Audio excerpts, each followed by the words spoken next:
disturbance at Acer Plaza? 10-4 dispatcher. Verify address. It's Acer Plaza. Repeat, Acer Plaza.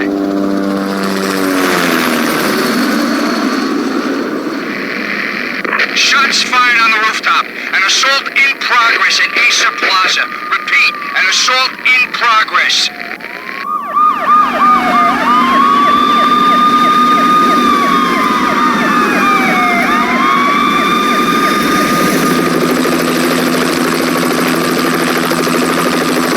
It's a war zone down here. 1085 dispatcher. Need additional units. Additional units now.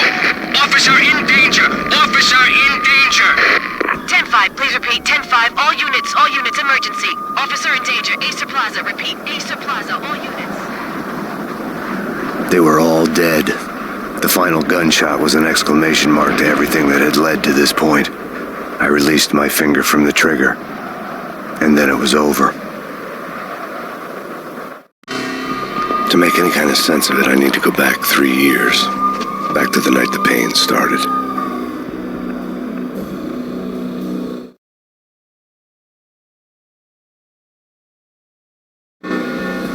I was still in the force back then. NYPD, Manhattan, Midtown North Precinct, Hell's Kitchen.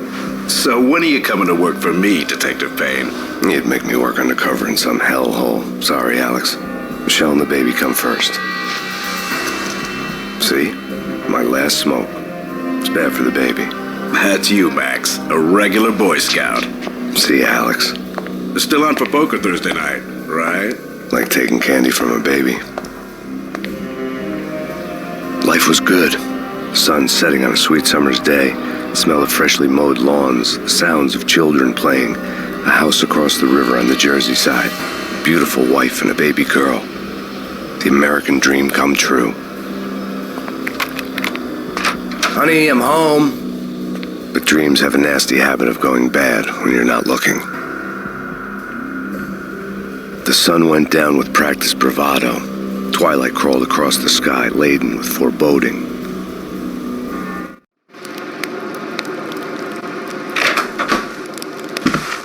Michelle, honey, anybody home? I didn't like the way the show started. They'd given me the best seat in the house, front row center. What the hell?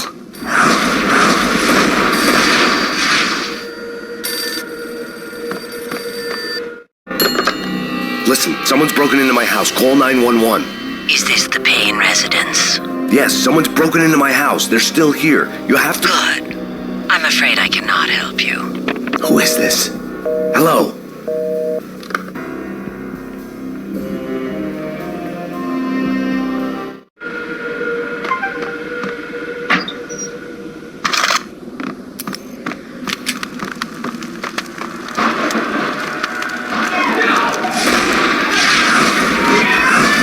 Michelle!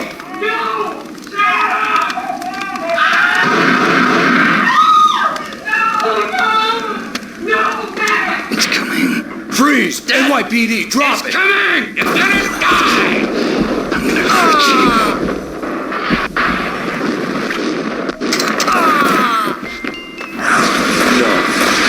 No, please, God, no. The flesh of fallen angels!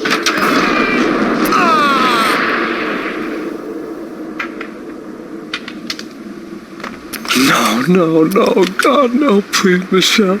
Oh, baby.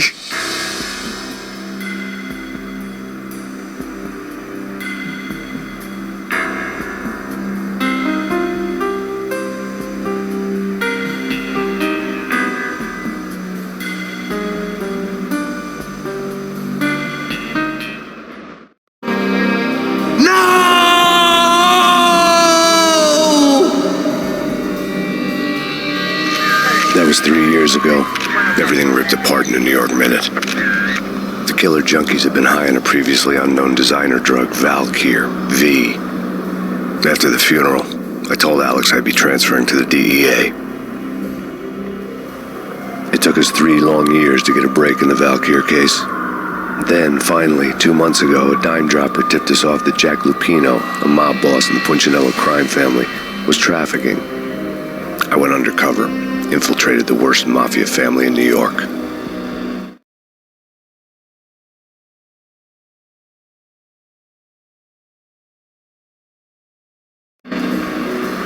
came in from the cold and the dark. Outside the city was a cruel monster. I've been slowly working my way from the small time to the big fish, trying to get to the source of the drug. Alex and BB were my only contacts in the DEA, the only ones in this decrepit city who knew I was down here. BB here. Something urgent has come up with Jack Lapino. You need to meet with Alex immediately at the Roscoe Street station. I hadn't had a face-to-face with Alex since I'd gone undercover. Outside, the mercury was falling fast. It was colder than the devil's heart, raining ice pitchforks as if the heavens were ready to fall. Everyone was running for shelter like there was no tomorrow. It didn't get any better when I got to the subway. The feeling hit me like a point-blank shot straight in the face. Something was not right about this. My Beretta stirred nervously under my coat, but the train doors had already shut behind me, and I was in for the ride. Next stop, Roscoe Street Station, and Alex.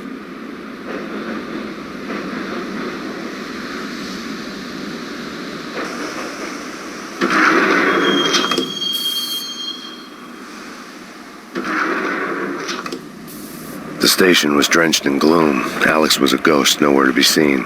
I'd have to look for him.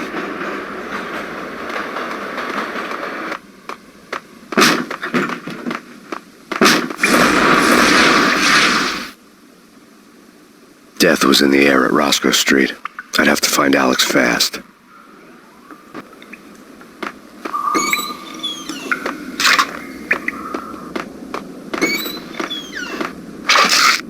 The pills would ease the pain. Wasn't Jake supposed to take care of this? He and Mick... What the?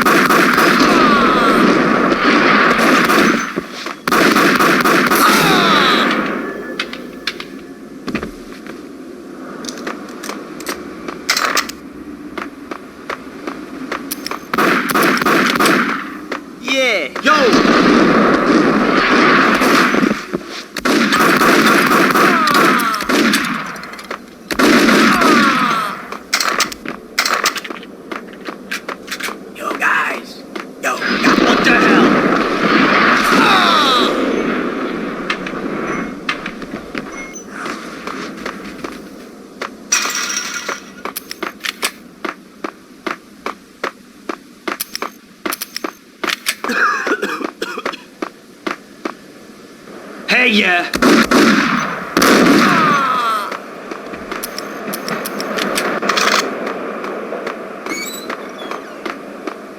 Sure. Yeah, really. What the?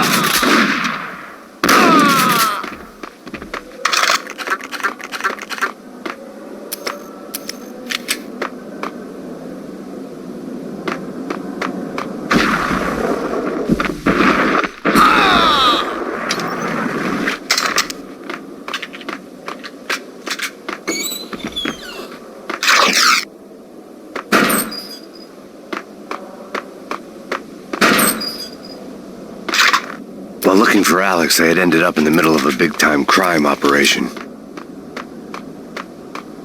Hitting Roscoe Bank ain't exactly keeping low profile. The riskiest high seven, huh? But hell, the payoff makes it...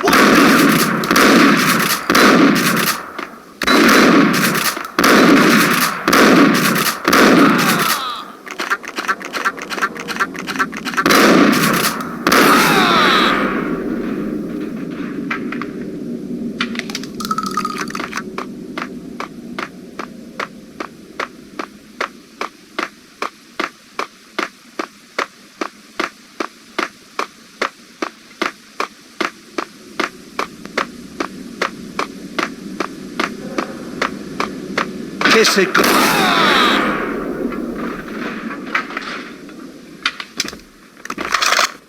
You saved me, man. What's going on here? A massacre. These armed thugs just appeared from nowhere. We need to get help. I can make the call from the control room 1 floor up. Can you take me there? Sure, sounds good. Follow me.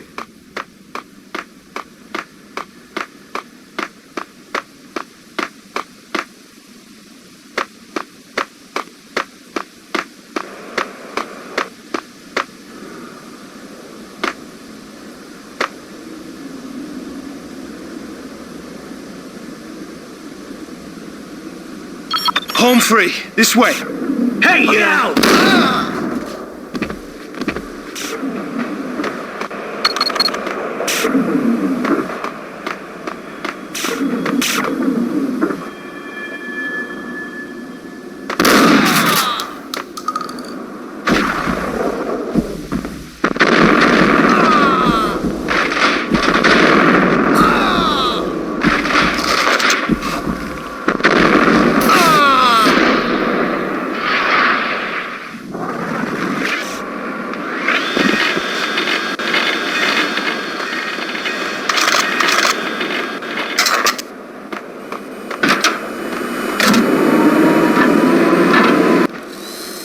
train lit up like a Christmas tree. The power was back on.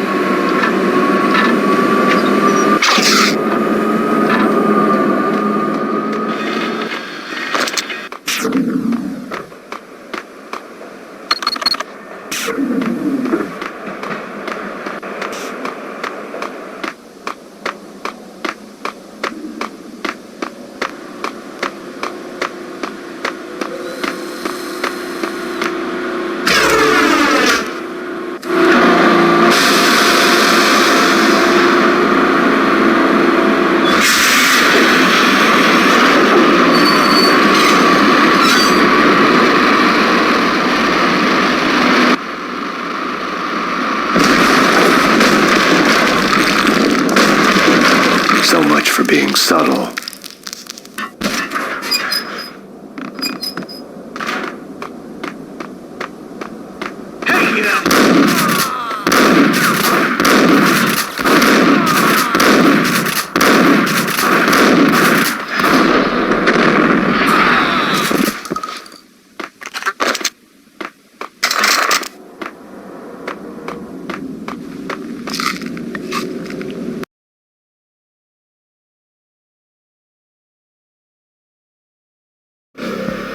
The rusty door led to an abandoned part of the station, closed off since the early 40s. Something big was going down at Roscoe Street. Maybe that's why Alex had wanted to meet me here. Maybe not. One way or the other, I was going to find out.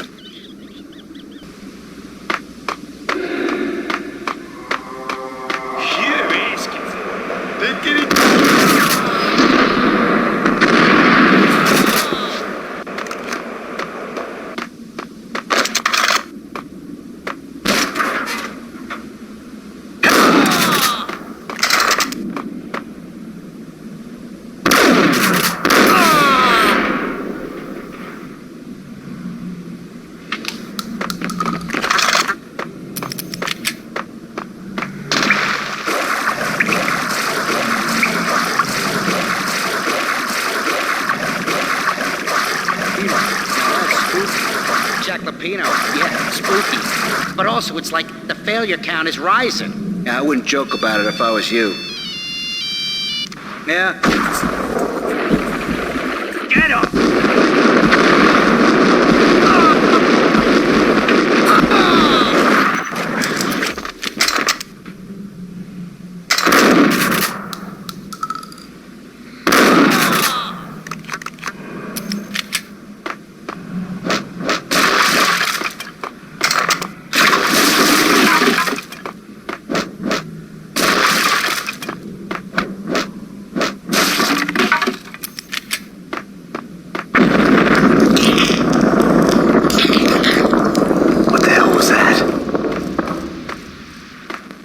Here. Give me the detonator. I some! There!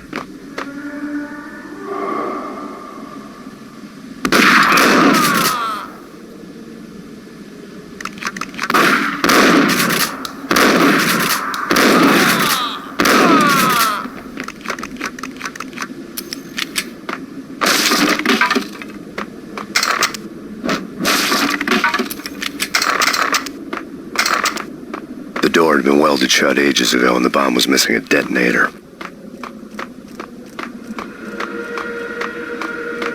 Okay, fellas. The police are on their way. New York's finest are gonna be here soon. Get it!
arrived from the crime scene.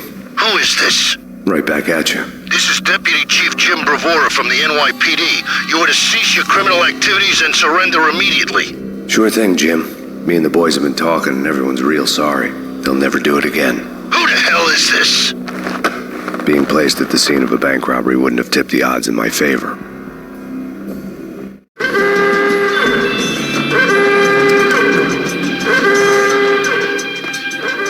The bank robber's score lay on the table.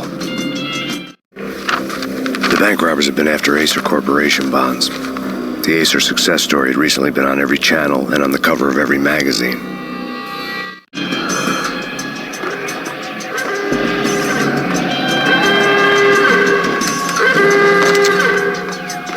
The bank robbers had left their tools on the table.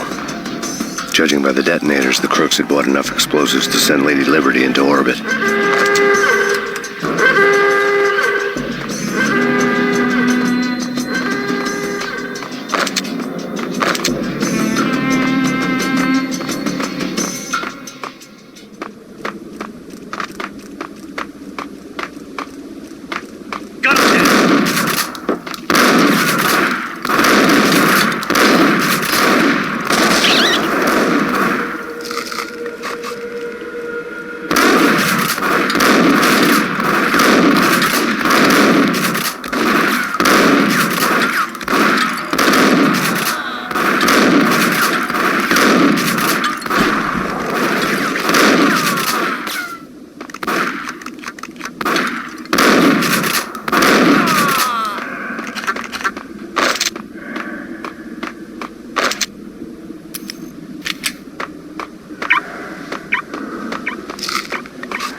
Hold it! Max! Jesus, you almost gave me a heart attack! I nearly shot you! Alex, I'm glad to see you. What the hell's going on? There are more corpses here than at the city morgue! It's an armed robbery. A tunnel job straight to the Roscoe bank vault through the old station wall. Is this why? This is Lupino's gig? This is Lupino's doing? Lupino's men? Really? You sure know how to pick a place? Can you get through? No, it's locked. We gotta get out of here. If it's Lupino, it's... Alex? Alex!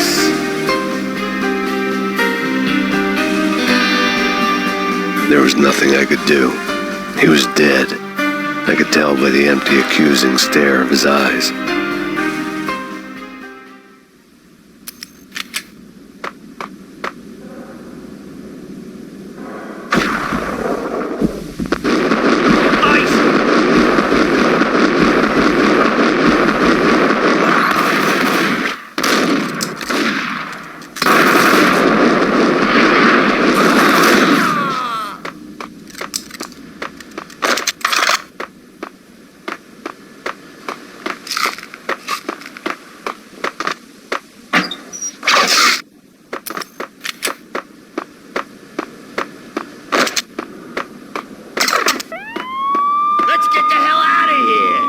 Fine, just take it easy. I'm allergic to sirens. We gotta get moving. Shut. Whack the sucker.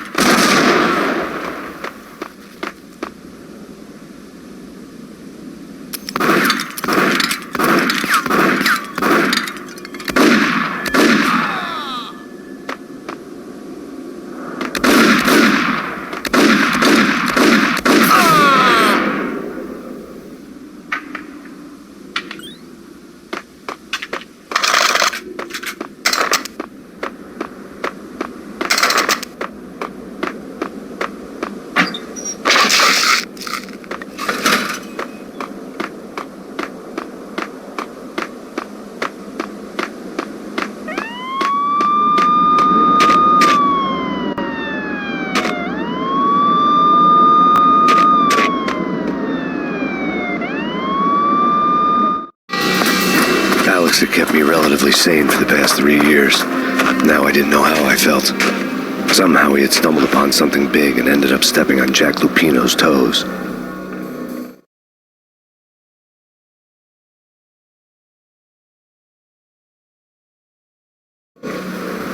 Lupino ran his racket of sex, drugs, and contract killings from a sleazy hotel in a slum block of tenements. The NYPD was closing in. I could hear the sirens. Their wail was a crescendo. Lupino thought he could get us by taking Alex out and leaving me to take the fall for it. All he had gotten was my attention. I went for the hotel first. It was a sad old thing with flickering lamps and faded colors, cheap mobster punks and tired-eyed prostitutes. I walked straight in, playing at Bogart, like I'd done 100 times before. The place was run by a couple of murdering mobsters with shark smiles. The Finito brothers. Ladies and gentlemen, it's the pain in the butt. Pain to the max. You're killing me. Did you make that up yourselves, or you get some wino downstairs to come up with it? Don't answer that. A rhetorical question. I got something for the boss. Lupino around? That kind of depends on who's asking. A friend or a junk squad plan. Don't answer. It's one of them, how do you put it, rhetorical questions. Lupino ain't here, but he said bye. Lupino wasn't in his cheap hotel. Instead, I ran into the Finito brothers. My cover had been blown. The door slammed shut behind me. And then I was dodging bullets like raindrops. Pain in the butt. Ha ha! Pain to the max. Junk squad pig. Gotta take you to Marble City first. They're lying down. Figure it out.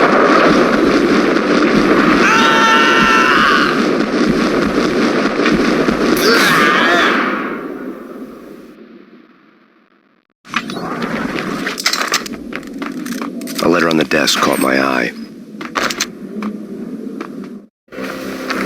I had met Lupino only once. The gangster ran all his rackets through his right-hand man, Vinny Gagniti. Gagniti was a high-strung whiner on the verge of breaking apart, like an overamped Energizer bunny. He had the brains to run the business, but he lacked the balls, always falling short, taking his frustration out on underage addicts and call girls. The V deal goes down at your hotel. Jack's exact words, quote, "Vinny, you're in charge of this one," unquote. Rico Muerte's coming to see it through. Anything goes wrong and everybody's gonna get dead. Goes double for you. Treat this guy real good. Anything he wants, you give him. Don't screw this up or you're finito, finitos. A V deal meant added security, locked doors, and lots of nervous thugs with itchy trigger fingers. I'd seen nothing coming in, but that didn't mean it hadn't been there. Rico Muerte was a regular Kaiser Soze, a spook story told to keep the apes in line.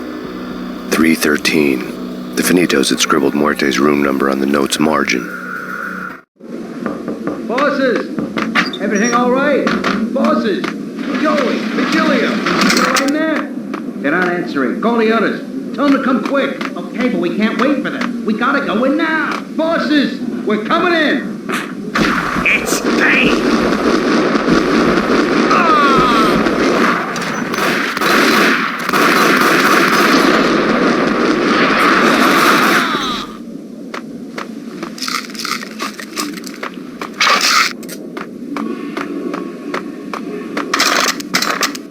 Getting out was not going to be easy. The staircase was locked and the elevator had been busted for a decade or more. Killer storm. Chief Jim Rivera. Whatever steps necessary. Mayor stated that Valkyr represents... In his press conference today, the mayor stated that Valkyr represents a clear danger to New York and called for drastic actions to eliminate the problem. On today's top story, the Valkyr crisis worsens with the murder of DEA Special Agent Alex Balder. Special Agent Balder had been shot repeatedly from a point-blank range. The gunman has been identified as Max Payne. The noose is sure to tighten around this fugitive criminal as more NYPD units join the search to apprehend him. I had just gotten my 15 minutes of fame.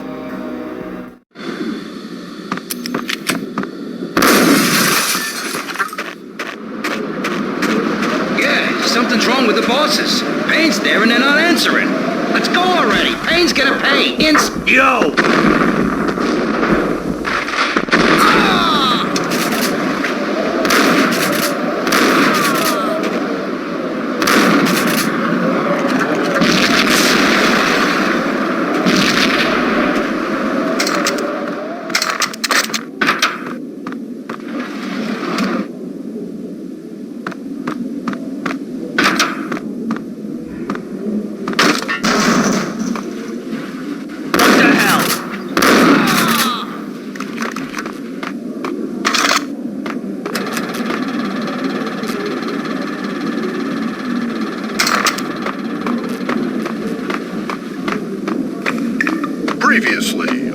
lords and ladies. Yo! Lady Amelia, King Valentine asks for an audience. Thank you, lords. My lady. Lord? And now, an all-new episode of Lords and Ladies, brought to you in part by Acer Corporation.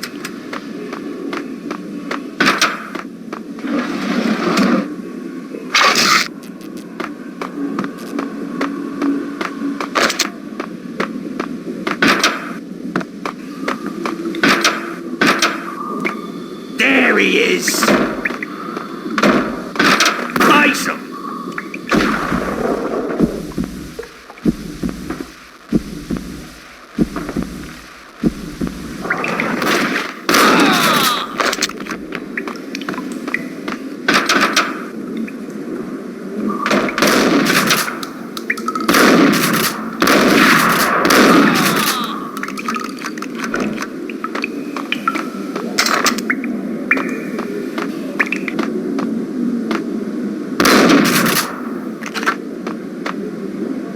Piece of crap!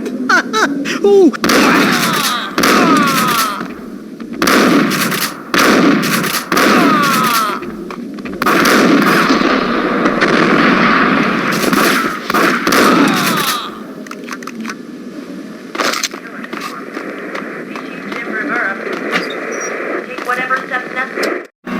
Tonight, the city's fight against the nightmare drug Valkyr took a turn for the worse, as DEA Special Agent Alex Balder was found brutally slain at the Roscoe Street subway station. A suspect was seen leaving the site only moments after the shots had been fired, and the NYPD is currently in pursuit of Max Payne, a repeated felon believed to be armed and extremely dangerous. And now the weather. The worst winter storm in recorded history continues to pound the city. Here stated that Valkyr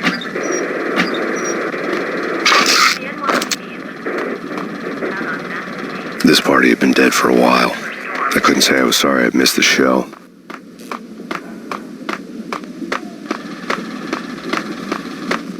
V-head junkies could go off without a warning. I had to be careful.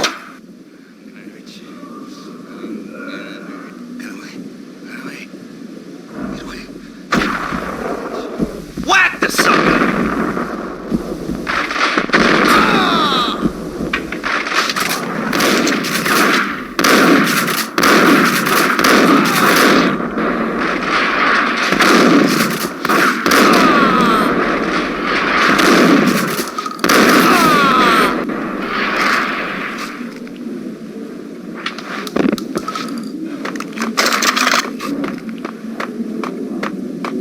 I'd found Muerte's room.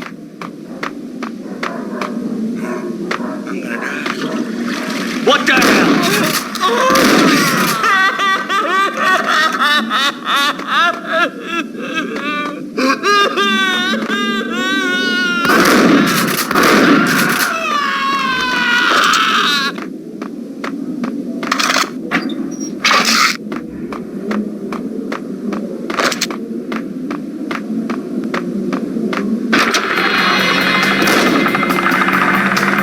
Received a letter.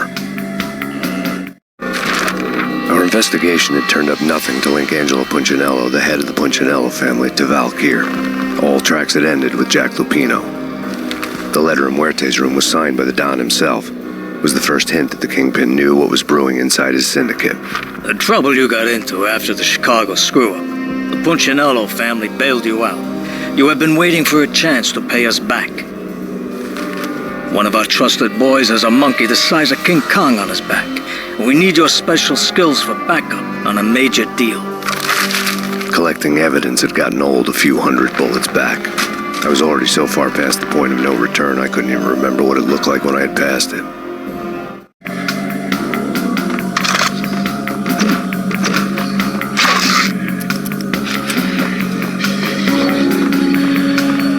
You're asking for it. Take it easy. Whack him!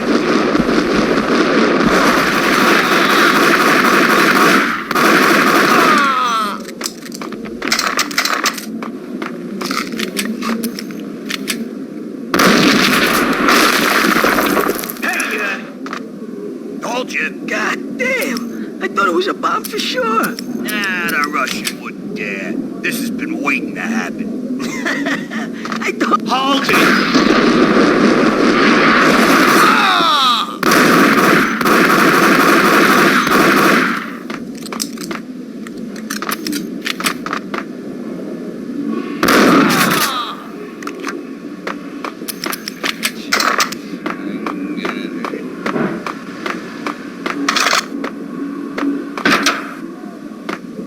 The hooker had left her diary on the table. The diary belonged to a hooker named Candy Dawn. The read would have made a vice cop blush. Had talks with the mystery hag over the phone again. Sent her the latest One-Eyed Alfred tape. As long as the hag keeps paying for the tapes, the old man could come every day for all I care. She had a nice sideline, making secret X-rated flicks of her clients and selling them to the highest bidder. They would get her killed if her V-fix for the day didn't do it first.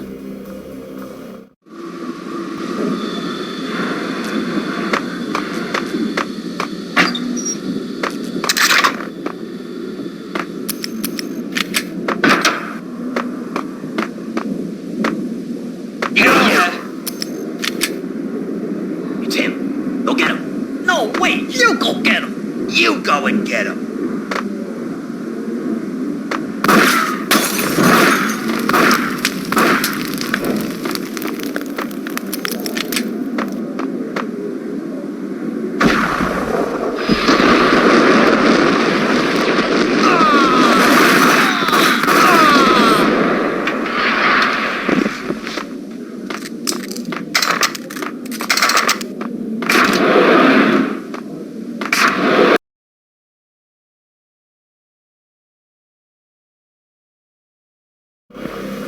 The old service elevator rumbled down to the bowels of Jack Lupino's hotel.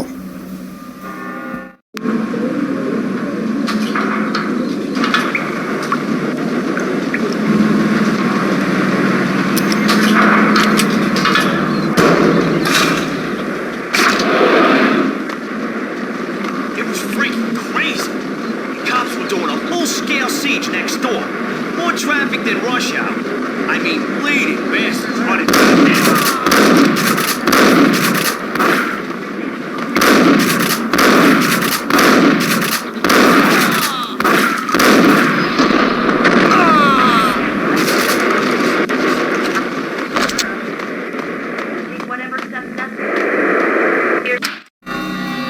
A winter storm warning is in effect in the whole tri-state area, as both freezing rain and heavy snowfall continue. Many roadways are already closed, and people are advised to stay indoors. The severe blizzard has ravaged New York for 3 days now, with no end in sight. We'd been snowed from the start in the Valkyr case. The forecast said there was plenty more where that had come from. But the snowbound city was on my side. Less chance of innocent bystanders getting caught in the crossfire.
Exhibit number 1, a newspaper.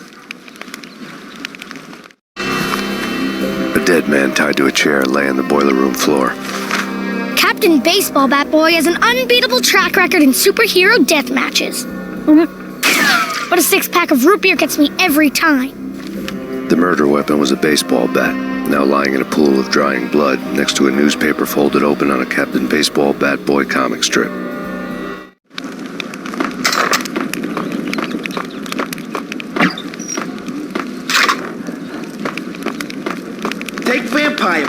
Why are they always set in L.A. or Mexico? They can't even get a tan. If I was a bloodsucker, I'd move to the North Pole. Winter's one long night. Yeah, whack the sucker!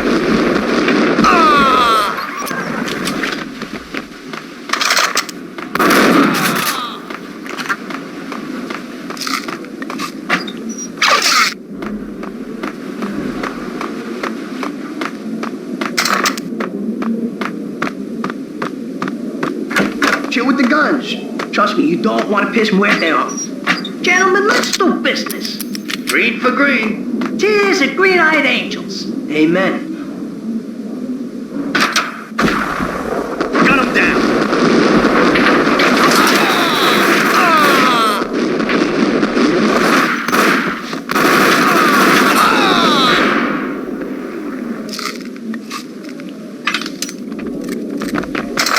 A lifetime ago, this would have gone down as a narcotics arrest.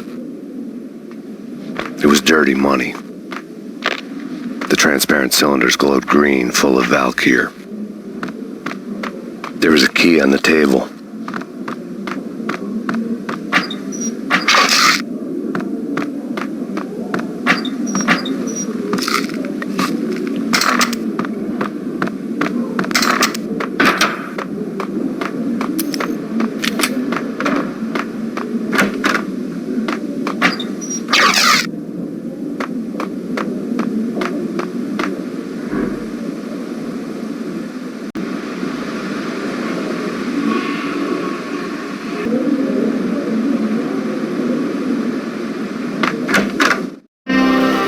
Two mad dog killers, ready to murder each other. They step into the next room, and I'm thinking, now they're gonna do it. But no. They sit down in front of a TV and solve their differences with the kung fu fighting video game. I tell you, Candy, I was so depressed, I strangled them both with the video game cables. Oh, Rico, you're so bad. I am, ain't I? Rico Muerte, big-time hustler. Who the hell? It's that cop. Muerte went for his gun.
The antique switchboard was still in use. There was an old telephone switchboard in the back room of the reception area, the kind that made phone tapping child's play. It wasn't hard to picture a fat pimp sweating with headphones on, listening to his hookers talk dirty and fake orgasms over a web of party lines, the blood veins of New York. Right now, there was a different set of moans and groans going on. Boss, Gunidi, this is Max Payne. He came, started capping us. He killed him. Are you freaking kidding me? He's just one lousy cop. You better be freaking kidding me. Whack him. What's the freaking problem? Hello? Answer me. Hello? The word was out. A deadly virus released into the city's corrupt circulatory system. Something wicked this way comes. Max Payne at large.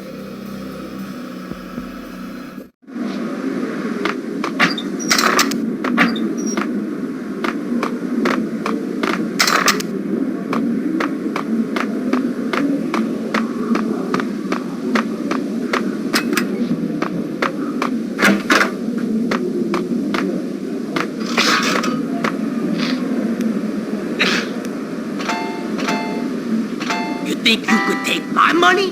You know who you're dealing with? Huh? Do you? Do you? What the?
Turn around, walk away, blow town. That would have been the smart thing to do. Guess I wasn't that smart. Lupino's tenement buildings were a seedy hangout for all kinds of sleaze. A liquor store, a pawn shop, a laundromat full of mobster bookies and loan sharks. The list went on. The how and why of it was a mystery to me, but they knew I was a cop. They knew I was coming, and they were going to get real trigger happy about it. I got to see Lupino's hangout all lit up. A bomb went off, turning snow into liquid gold. A pillar of fire lifted the remains of a car straight up into the air. The flames were highlighted on the hood of a black Mercedes-Benz as it coasted down the street real slow, as if the driver didn't have a worry in the world. I got a good look at the man riding shotgun. It was Vladimir, the head of the local Russian mob, the fly in Don Punchinello's soup. The ringing in my ears was the sound of a mob war being waged.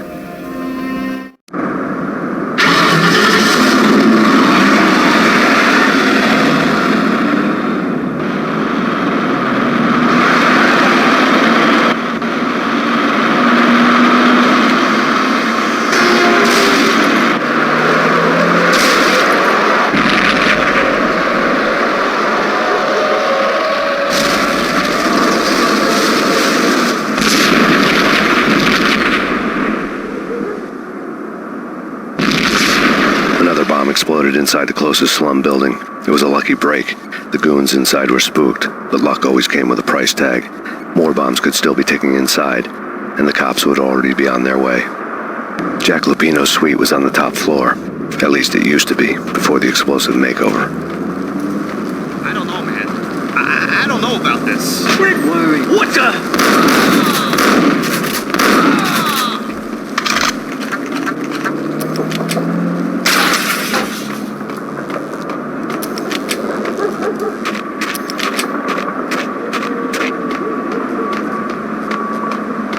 The headlines were a depressing read.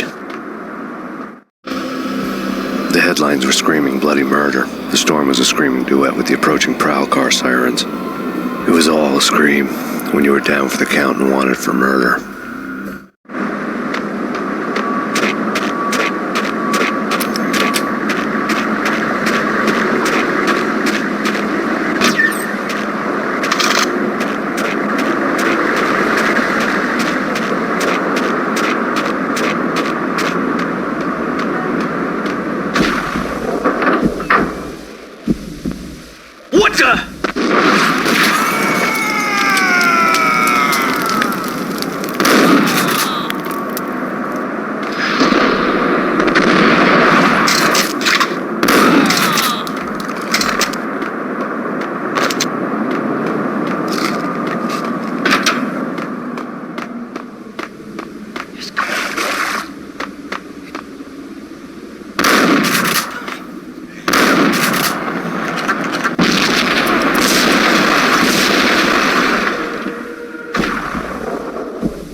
building was rigged with explosives.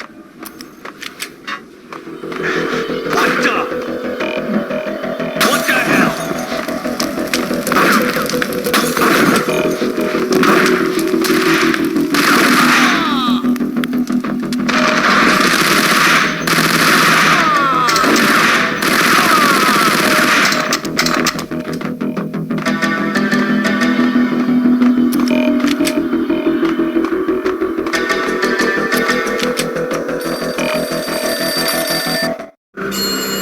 A beaten-up phone in the entrance hall was ringing. It could have been just a junkie in need of a fix, but it turned out to be something more sinister than that. Am I speaking to Mr. Payne? Who wants to know? My name is Alfred Wooden. You must hurry. The police are on their way. Tell me something I don't know. They know you're there. How? And what's it to you? I will contact you again. The cops arrived, sirens singing in the off-key harmony of a manic-depressive choir. I had a few minutes while the SWAT team would go through their usual routine. By the time they busted in, I needed to be long gone. Max Payne, this is Deputy Chief Jim Bravura from the NYPD. Drop your weapons and come out with your hands above your head. Did you hear something? Nah, take it easy. Whack!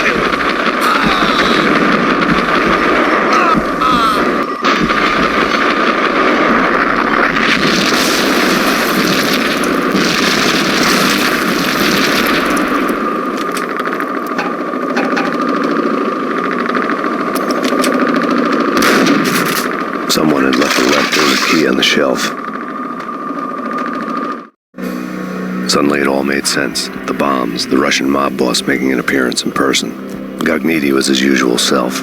All talk and no walk. After our hit, the Russian has only a couple of guns left, and they can be bought. There's no freaking way he has the guts to try anything after that. As it turned out, the Russian had plenty of guts. One thing you could count on, you push a man too far and sooner or later he'd start pushing back. NYPD! Max Payne, this is your final warning. Surrender or we'll be forced to take action. Don't make us...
Had destroyed all the stairs up to Lupino's office. The alternate route led there by way of adjoining rooftops.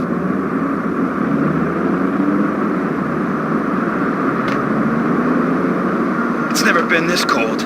Never ever. It's like the sky's falling. Yes, sir. It's the end of the world as we know it. Man, I don't feel fine. I don't feel anything. Not a thing. To get to the roof, I'd need to get to the elevator through the locked door up ahead. Pizza delivery. Never seen you before. Buzz off, Joker.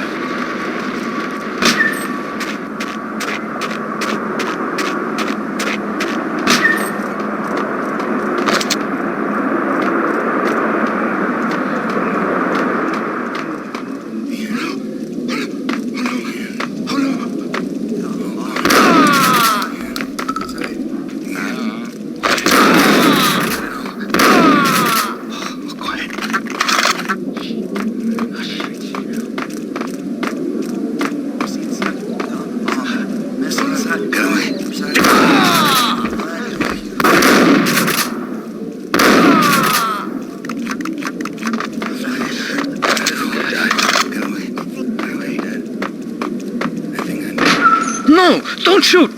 You know the clowns at the laundry? Me? No. You're no good to me then. What? No, the laundry, yeah. I know him, yeah. Get me in there. Okay. You're gonna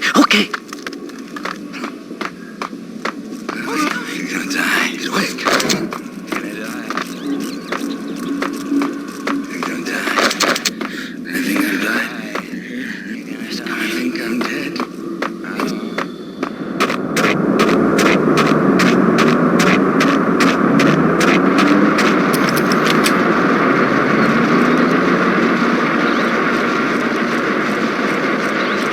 It's me. Open up. Let me in, quick. Not so fast. The password.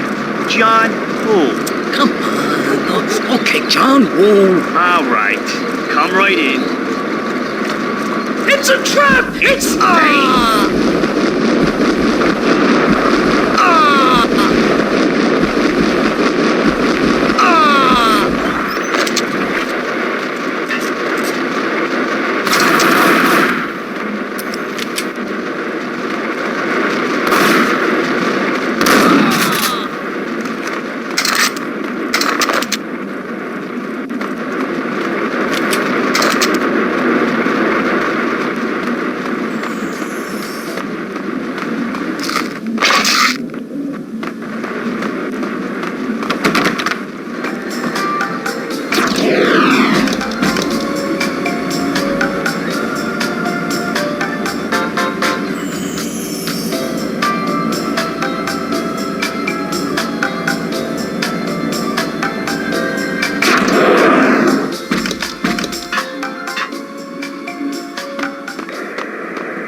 New York City is in crisis tonight, with reports of Valkyr-related gang war in the streets of the Bronx. Apparently, Max Payne, wanted for questioning in connection with the slaying of a DEA special agent earlier tonight, is waging a one-man war against his former partners in crime. Among the list of casualties so far are notorious mafia members Joey and Virgilio Finito, as well as Rico Muerte, himself a fugitive from the law, and a suspect for several murders in the Chicago area. The NYPD has been placed on full alert. A citywide APB has been put out on Max Payne. Deputy Chief Jim Bravura has promised to take whatever steps necessary to bring him to justice. What those steps may be remains to be seen. For NYCNN TV News, this is Kira Silver.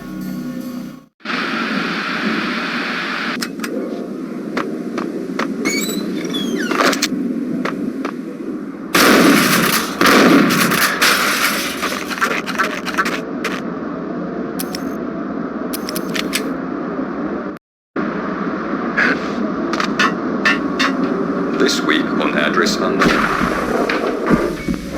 I don't want to go there. Hold it! The last place I but that's where I always end up anyway. Only, it's now me time to get paid. He said that he's evil. I'm hiding in the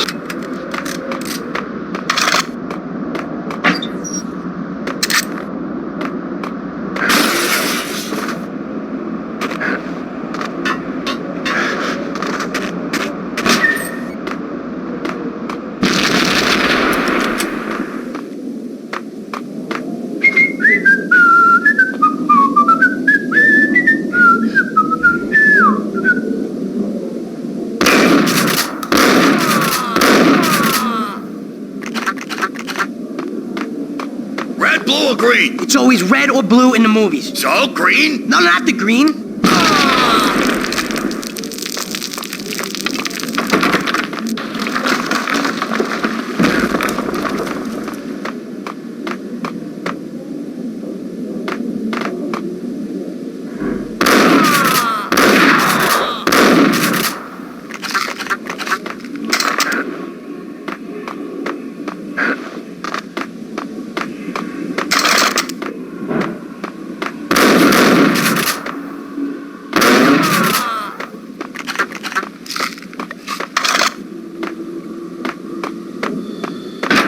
What are you standing around here for? They're bombing us. What are you doing?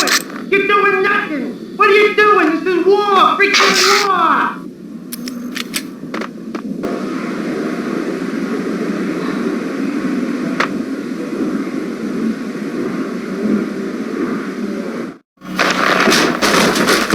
Vinny Gognetti, just the man I've been killing to see. Payne? Freaking Fed! I knew from day one there was something screwy about you. What do you think you're doing? You're a freaking cop. You ain't got squat on us. You can't just come in here waving your piece like it meant something. Yeah! Oh my God! Oh God, you shot me! Ah! You're dead, Payne! What the hell are you waiting for, you apes? Kill him! Kill him! With pleasure, boss. Gognetti bailed. I made like Chow Yun Fat.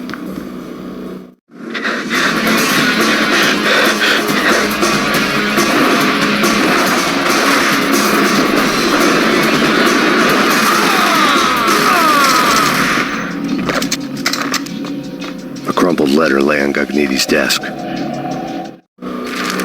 The letter was addressed to Don Punchinello, but Vinny had never had the nerve to finish it. Jack's gone voodoo. Just the other night, he shot Dino because he wanted to see what his brains looked like splattered on the wall. He's a freaking mad dog. We're running out of men and business fast. Gognetti had been living in mortal fear of his boss. Jack Lupino was a psycho.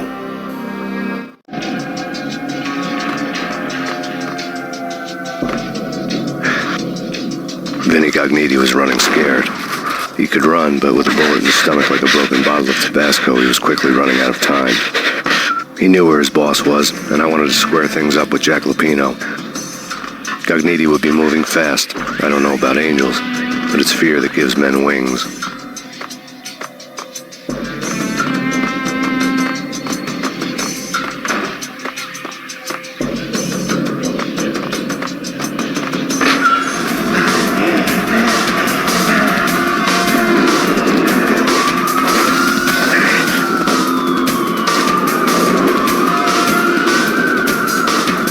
Gognetti hitched a ride.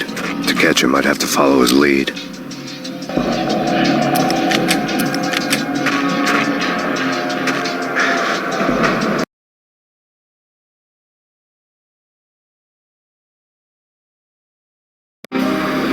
This was my second train ride of the night. The way it started didn't promise anything better than the last one.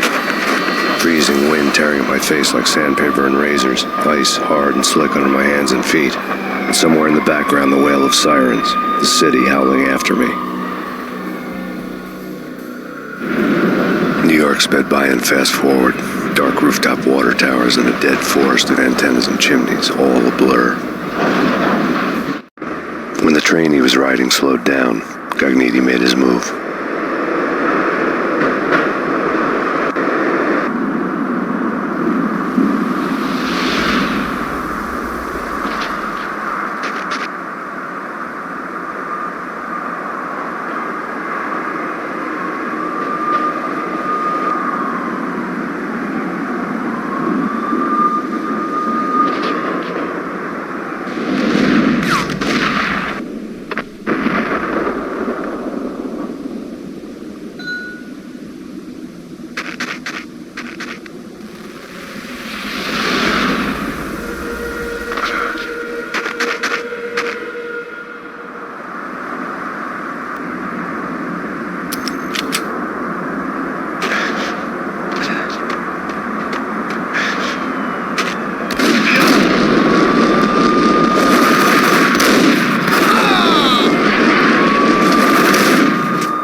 No problem. All right.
Payne has nowhere left to go. We are very close to capturing him. You'll get a full statement then. Right now, I've got better things to do, ma'am. That was Deputy Chief Jim Rivera from the NYPD with no further comment at this time.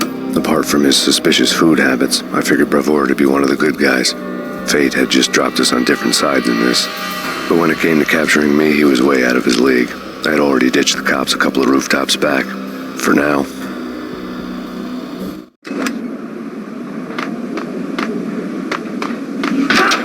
I can hear him. Keep the gun pointed at the door. I saw.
Open, goddammit! Payne! I'll kill you, you lousy freaking cop!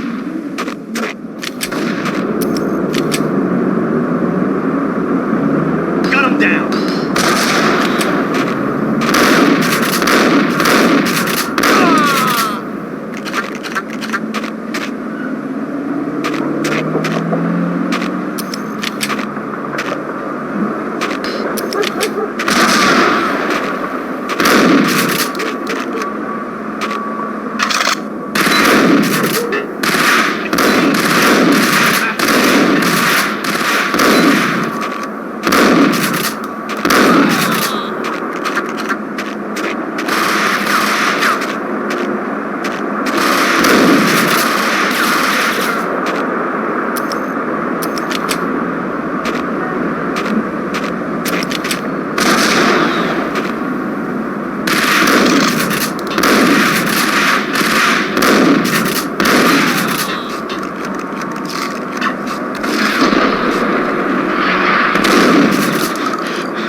of steam in a dead-end alley with steam boiling out of the sewer grates like all the fires of hell were burning high beneath us.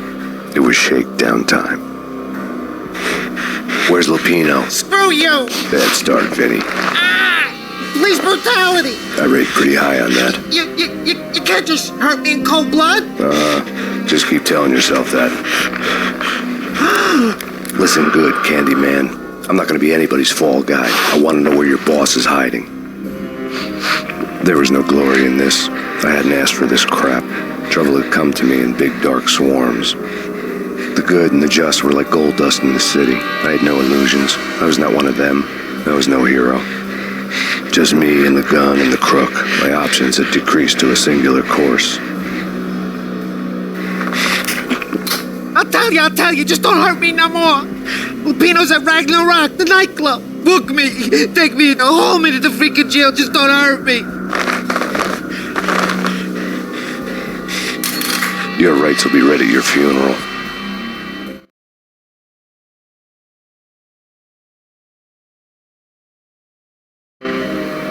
Ragnarok was Lupino's private nightclub, a den of drugs built into an old theater. I knew what waited inside. P-head junkies ready to explode in random acts of senseless violence, and Lupino's goon squad, the worst stone-cold killers this side of hell. Ragnarok was as inviting as a headache, flickering and flashing to a machine gun beat. The belly of the nightclub was a gothic theme park that began with bondage games and led to the nasty stuff from there. As subtle with its dark message as a cop killer bullet through the heart. Like father, like son, just like Jack Lupino.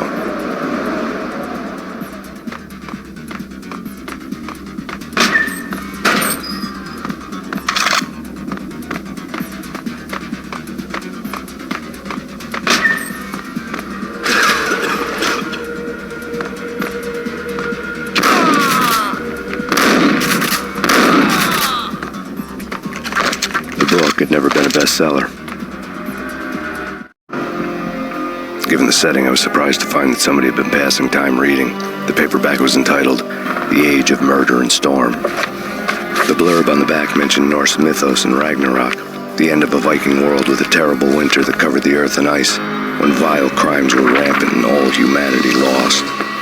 I could see how somebody impressionable might get it into their head that we were at the end of time.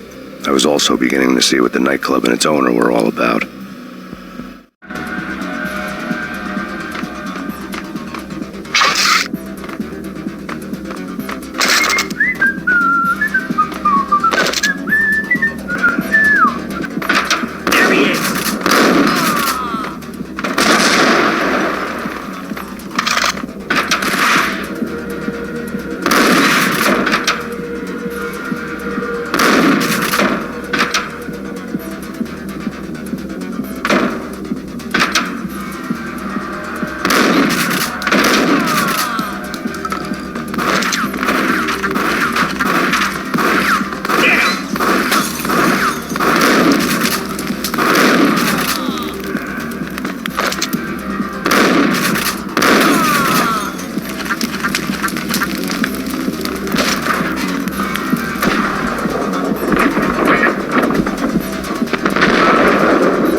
books on the occult had been piled on the table. The room was stacked with light reading, such as Necronomicon, Witchcraft, and Paradise Lost.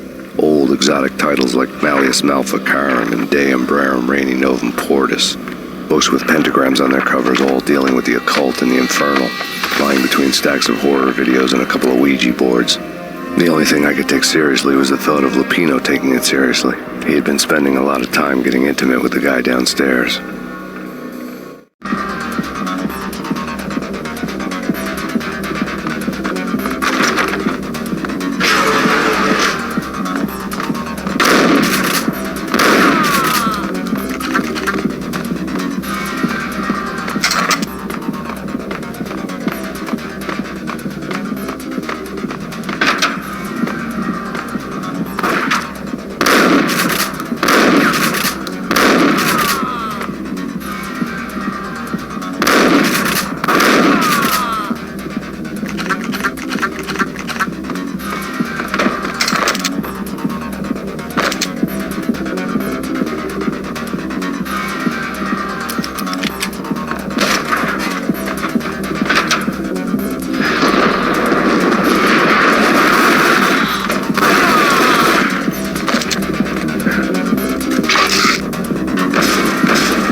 Somebody's gotta go in there.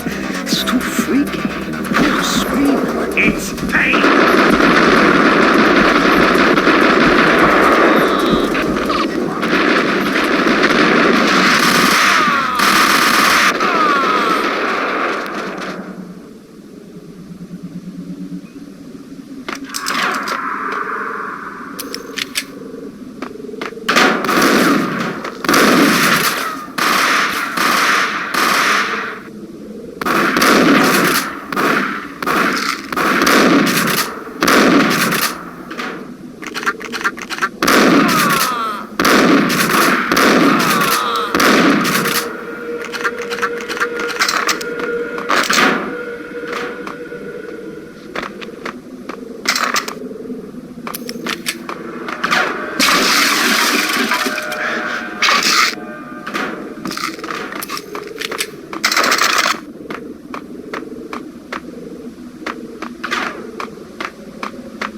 The backstage area led to Lupino's inner sanctum. The hot air inside was like an invisible wall, thick with incense and something else, a sickly sweet smell that made you gag. This was the rotten core of the Big Apple. Lupino lurked somewhere ahead, like a spider at the center of his web, waiting. The vapors in the air started to make my head swim. Torn pieces of a letter lay scattered on the sofa. Punchinello had threatened Lupino in writing. The note had been torn to pieces, bloody fingerprints all over them. Don't want you to think that one of my boys is not playing with a full deck. Shape up, Jack. We are running a business here. I'd hate to send the trio to strong-arm you. The trio were the Don's notorious henchmen. It was obvious that Lupino hadn't been intimidated by the threat. Lupino's notes covered the table. Jack Lupino was crazy, all right. The table was scattered with notes of demented arcane nonsense written in rusty blood, a mishmash list of demons, devils, and dark gods evoked. Beelzebub, Asmodeus, Baphomet, Lucifer, Loki, Cthulhu, Lilith, Hela, blood given to you all. He was after that old Faustian deal, your soul for power and fortune. Just sign on the dotted line with your blood. Lupino's notebook lay on the pedestal. Jack Lupino was crazy, all right. Mythic wolves, let loose to devour the sun and the moon. Lupino is the wolf. I'm Mr. Beast, the big bad Fenris wolf. I'm the end of the world man, wearing the flesh of fallen angels. After Y2K, the end of the world had become a cliche. But who was I to talk? A brooding underdog avenger alone against an empire of evil, out to right a grave injustice. Everything was subjective. There were only personal apocalypses. Nothing is a cliche when it's happening to you. The flesh of fallen angels! Come to me all! Astaroth, Beelzebub, Asmodeus, Baphomet, Lucifer, Loki, Satan, Cthulhu, Lilith, Hela! Blood to you all! Secrets living under the skin of reality. I've seen it. The corruption of flesh. I'm the wolf, yeah! I am the wolf! It's close. It's coming. You have lost. The end of time.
known there'd have to be a catch in it somewhere, and this one was the Empire State Building of catches. Lupino was pumped up and dying to go 15 rounds with a mutant alligator. And then he started this spooky monkey talk, straight from a bad dream. Mine. I have tasted the flesh of fallen angels. I've tasted the devil's green blood. It runs in my veins. I've seen beyond the world of skin, the architecture of blood and bow and arrow. Death is coming! She is coming, and hell follows with her. This is the twilight winter. I am ready to be her son. Her time is now, and all who stand in her way must die!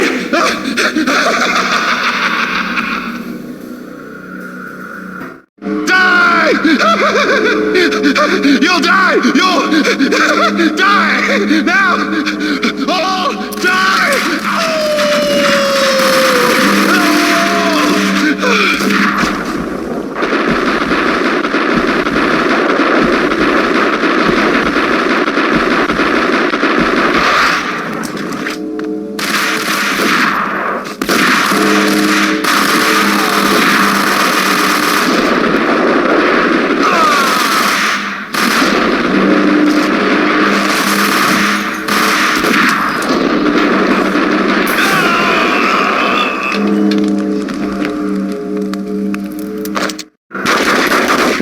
Finally went down. I wanted to make real sure he'd stay that way. V was a bad monster. Turned them into friggin' zombie demons from outer space. I think he's dead already. Huh? And that's when it happened. But dead or not, you've got the wrong guy. In stepped this knockout femme fatale holding a gun to my face. I returned the favor.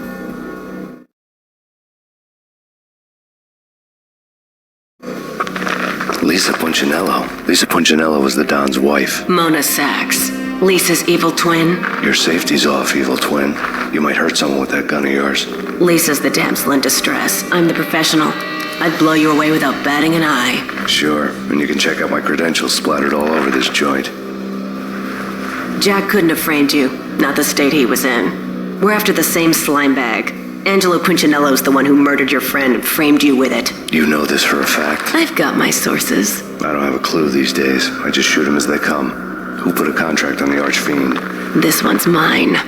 I hate the guts of that sadistic wife-beater. Why not pool our bullets for this one? I thought you'd never ask. My finger was starting to twitch. How do you like your whiskey? I'm easy, as long as you don't try to slip me a Mickey. You're a real angel, Max. It was good stuff. Tasted sweet as honey going down. Nothing personal.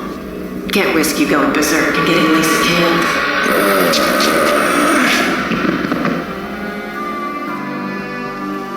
The nightmare was always the same.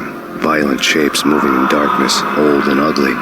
The killer's mad laughter was a riddle filled with wicked innuendo.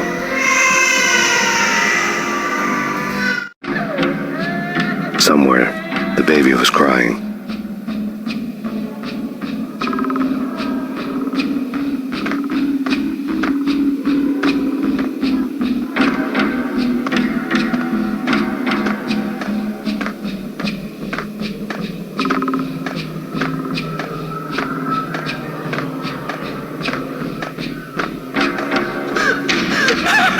No, please, Max! Why? I didn't mean to. I'm sorry.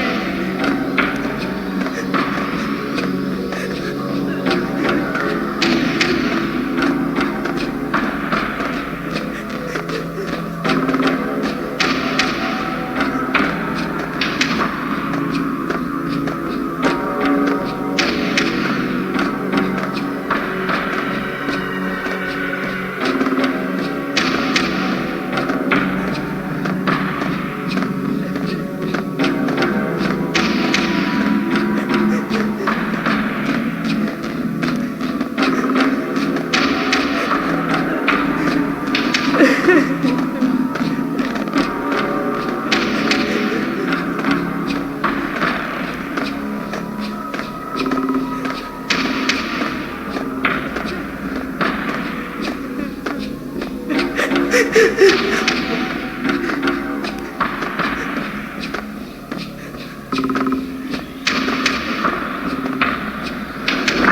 have known it when we found you snoring next to Lupino's corpse. A comedian, huh?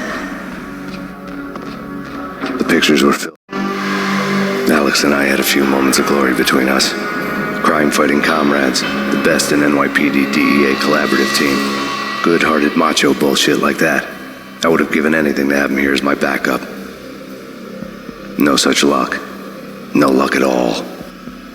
Filled with good old times. Michelle looked at me from the photo.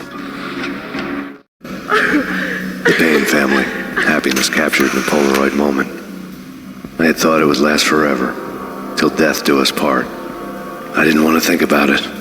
As long as I didn't, it could never happen. But I had broken my own rule. The thought had already slipped in. Fear was rusty needles poking at my brain. Cold and scaly, it slithered down my chest.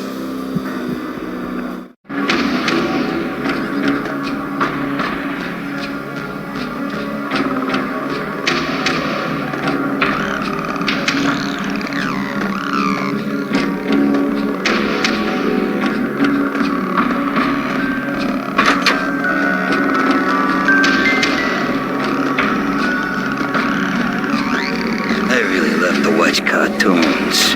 Captain Baseball Bat Boy's my favorite.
No, please, God, no.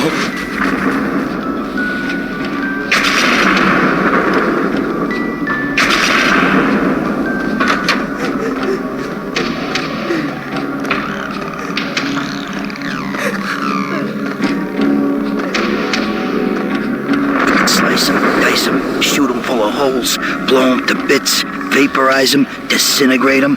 No matter what you do, they'll still be back good as new. Michelle's diary lay on the table.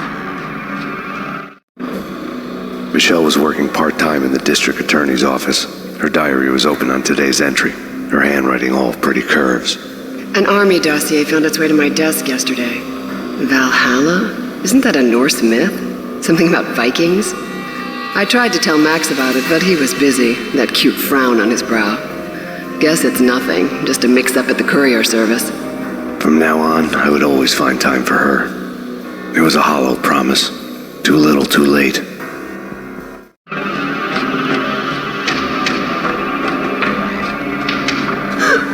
Max, no, please, Max! Why? I didn't mean to. I'm sorry.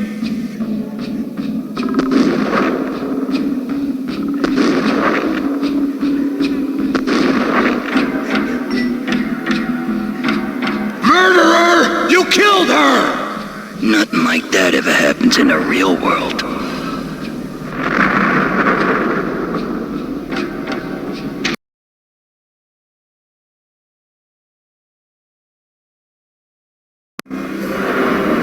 I woke up in a bad dream. My head felt 2 sizes too small for my brain. Max Payne. I envy your name. And the killer was smiling. Pleased to meet you. I'm Frankie the Bat Niagara. Niagara, as in you cry a lot? He had a baseball bat and I was tied to a chair. Pissing him off was the smart thing to do.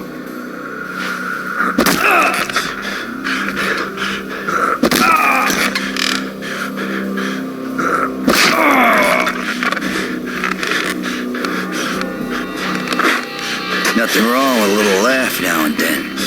Take me, for example. I love to watch cartoons. Cartoon violence is a fascinating thing. Let's take a break. I need to take a leak and maybe grab a cold one at the bar. Don't worry. I'll be back to finish this off. And then, it's checkout time. You play, you pay, you bastard. He swaggered out, and the door clanged shut behind him, locks clicking into place. Everyone makes mistakes. Mine hadn't been to crack jokes about the goon with the bat. He'd have cracked my skull regardless.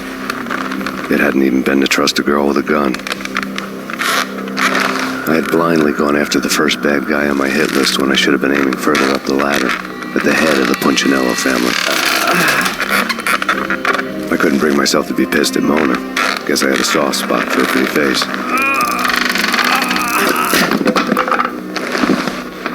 But when somebody decides to play baseball with your head, you tend to get sore. They had dragged me back to the basement of Lupino's hotel. I was beaten, bruised, and blue. I felt like the chair I had broken to get free.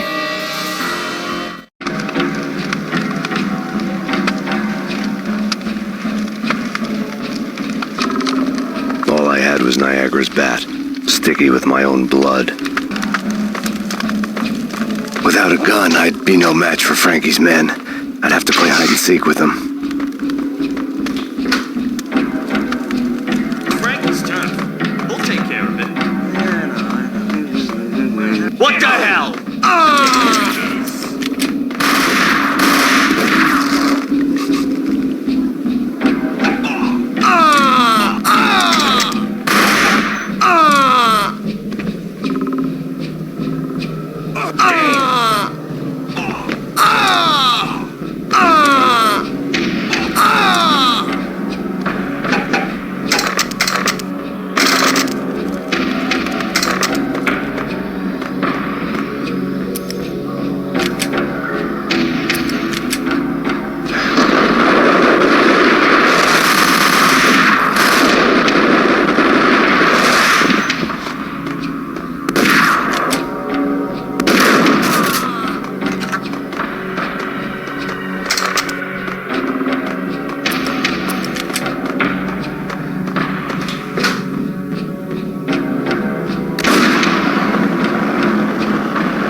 Another newspaper caption for a murder scene. Frankie had left his calling card, a Captain Baseball Bat Boy strip, next to a sewer passage filled with bodies. You'd better not mess with Captain Baseball Bat Boy. Even my arch enemy, Bicycle Helmet Girl, swoons at the sight of me. Aha! There were enough corpses to put a mass murderer to shame.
Things were fast going from bad to worse. The men in blue had come and gone. They had decorated the place with chalk outlines and tied it together with yellow tape. The cops who had stayed behind were dead. Frankie, his boys, and I had the place all for ourselves.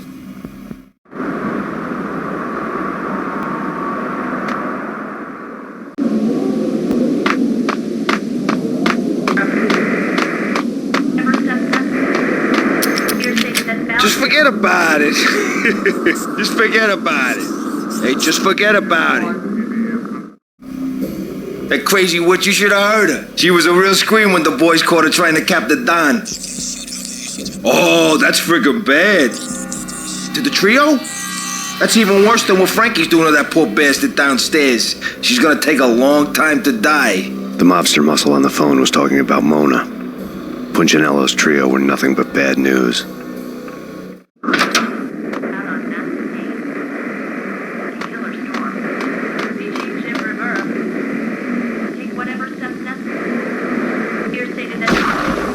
It's Payne!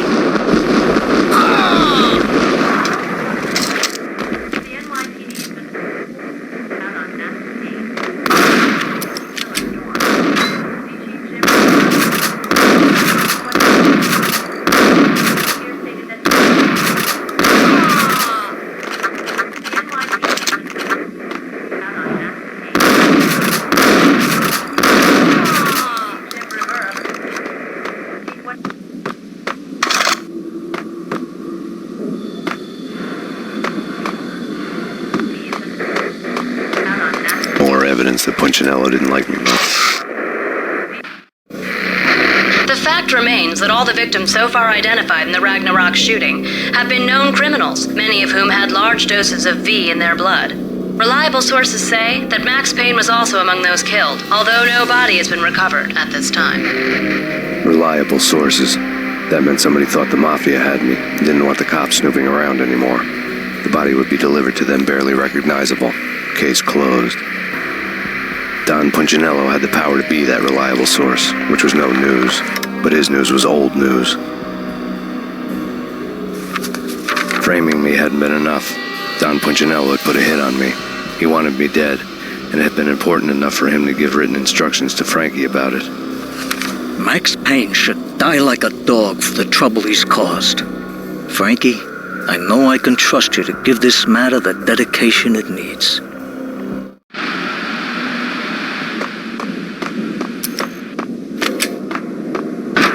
The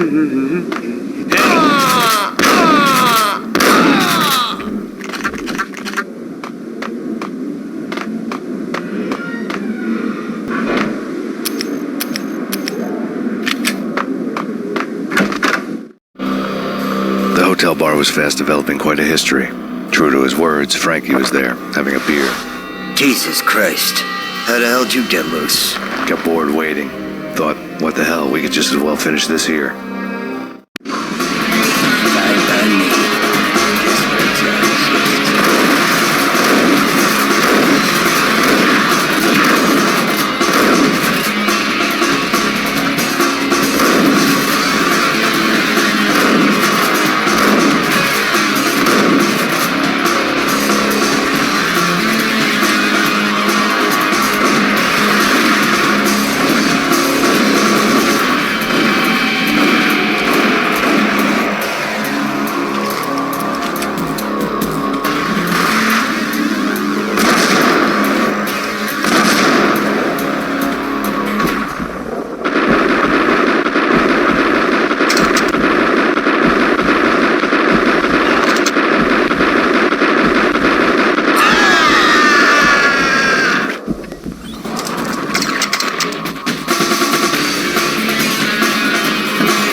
You've been a lovely audience. Had enough? I don't play with girls anyway. Unfair! I spotted the tail as soon as I left the hotel. A big black Mercedes. I'd seen the car before. That time it had heralded impressive explosions. Vladimir was back. Bang! You're dead, Max Payne. I might have laughed if I remembered how. What's this supposed to be? Cops and robbers? Look, you want something with me? Get in line. Peace, man. Relax. You know you are a real news item. Armed and dangerous. I am going to make you an offer you can't refuse. I've always wanted to say that. It's a bum rap. I've been framed. That's a moot point. Whatever you did or did not do, I'm sure you had good reason for doing it. Want to hear me out? I'm listening.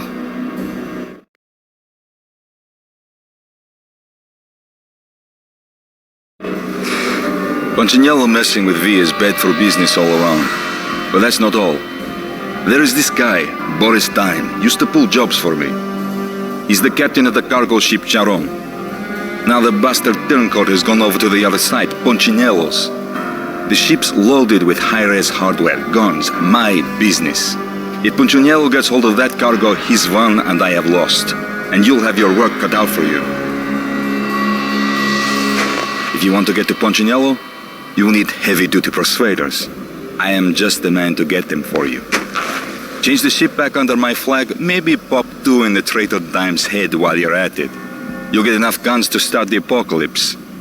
You in or out? Let's get this show on the road. Vladimir was one of those old-time bad guys with honor and morals, which made him almost one of the good guys. None of us was a saint. The Brooklyn riverfront was a maze of rusty containers, sharp-boned cranes looming up from the snowstorm. On a night like this, you couldn't help but think of the dark army of dead men sleeping with the fishes, cement shoes in line. No Minotaur lurked in this labyrinth, but somewhere out there, on the clanking deck of his cargo freighter, the skipper of the Chiron was waiting, like the ferryman of the River Styx.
out as the letter was a receipt.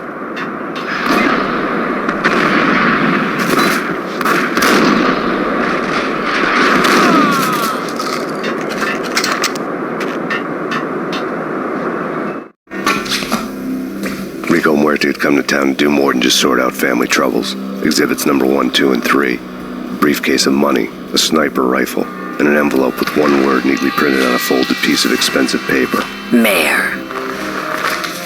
It didn't sound like a mafia contract at all. It was too cold and too to the point.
What the hell?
found Boris Dime's ship.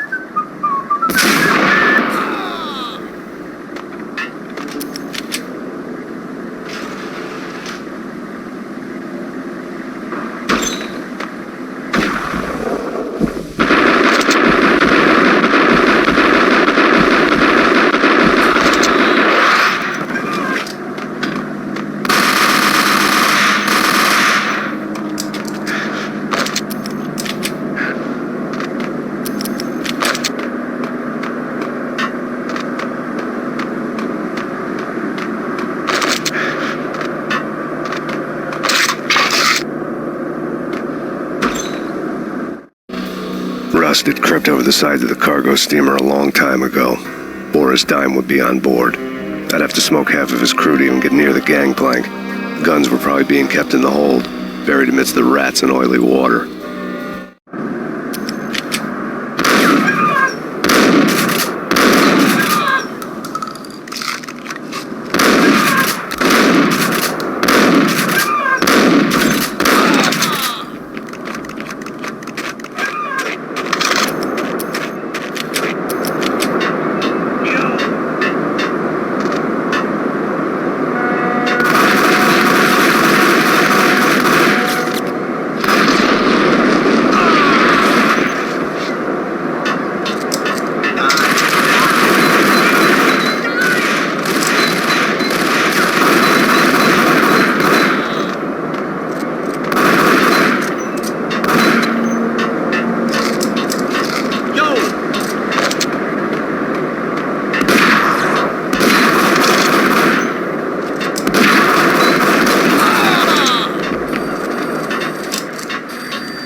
Angie, tell me, how much did Dime cost you?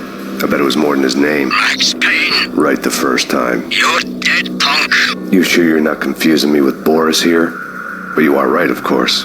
Pretty soon we should get together and have a talk. You son of a... Pissing Punchinello off was a dangerous game, but when people get mad, they make mistakes. I should know. That's where I wanted Punchinello, mad enough to trip over his own feet, preferably into a grave.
Anybody who says different is calling me a liar. Glad of you here. Collect all the guns and ammo you want. Meet me on the bridge afterwards.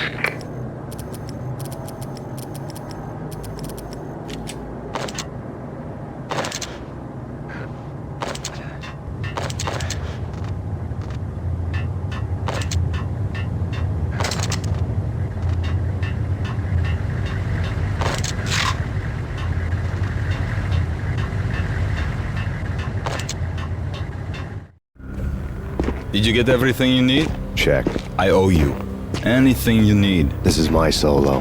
When I'm through, Punchinello won't be anybody's problem anymore. Clear as vodka. But anytime you get between a rock and a hard place, just whistle. This could be the beginning of a beautiful friendship. You really get a bang out of this big-time gangster act, don't you?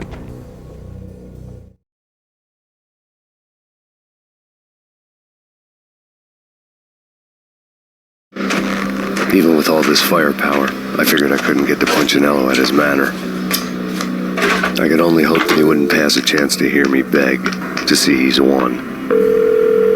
This is Max Payne. I want to cut a deal.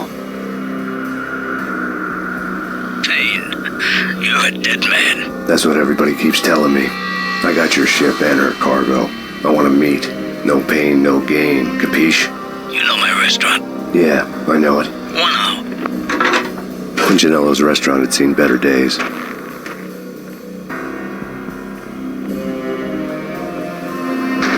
Snow was falling like ashes from post-apocalyptic skies, but that was outside. Things would soon get hot in the Don's restaurant. I knew it was a long shot, Angelo Punchinello actually showing up, but there was no crime in hoping.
Punchinello was burning to get me. The feeling was mutual. He was trying to put out my flames with gasoline.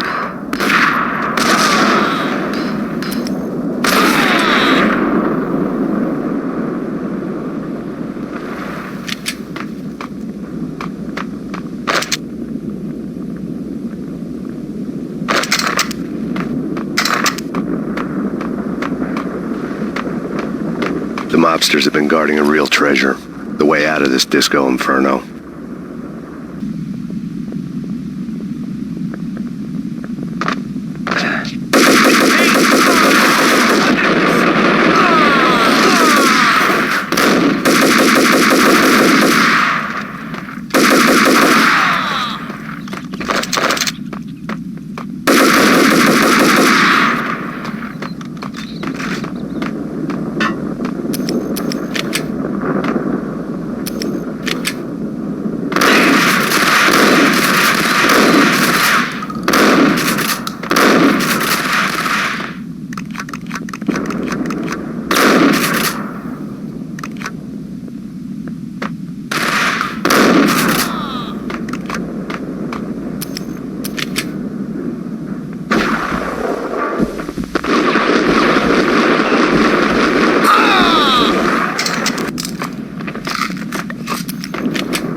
Had seen my smoke signals. The Mercedes was revving to go, almost drowning out the banshee wail of the sirens. You coming? We'll drop you off at the Punchinello Manor. Sounds good to me. When this is over, look me up. I could use a professional like you. I'll keep that in mind.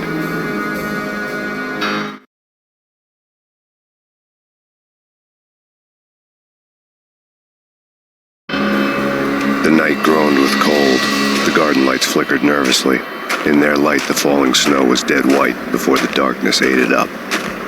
I had heard the stories. The trio were mad dogs. They'd have hung the heads of their enemies over the manor gates if the capo had only let them. Punchinello wanted Payne. You'd see the pain. The trick in my situation was that there was no trick, no matter what the movies tell you. No rules, no secret mantra, no roadmap.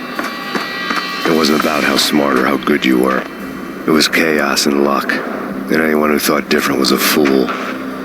All you could do was to hang on madly, as long and as hard as you could. Someone had graciously left the back door open for me and killed the guards. My money was on Mona. I knew the trio would be standing between me and Punchinello. I had read their rap sheets, thick as phone books. No one would be walking out of here alive. The numbing cold of the broken night had followed me in. Upstairs, the trio tangoed down the manor halls to the silent rhythm of their murderous hearts, the blood of their victims rust on their lips. Vince Mignano, Pilot Providence, a.k.a. Big Brother, and Joe Deadpan Salem. The pistol was a frozen lump in my hand, piercing the skin, gnawing me to the bone.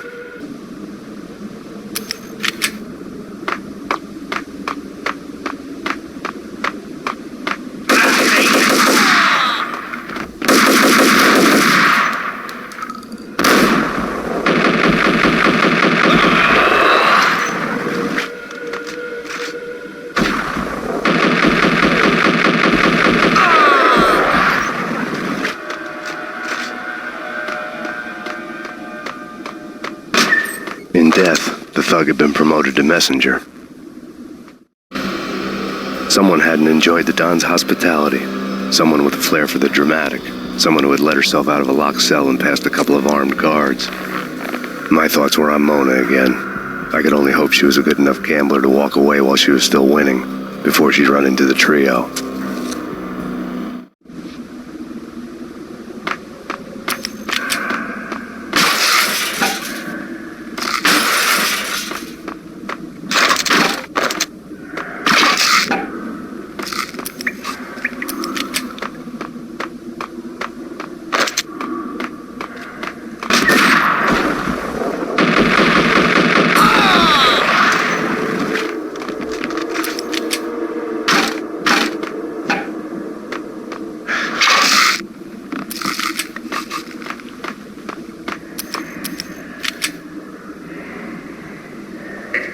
Someone get the guys from upstairs!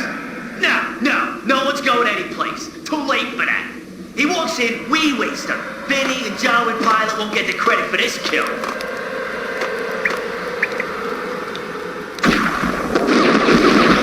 Hold it!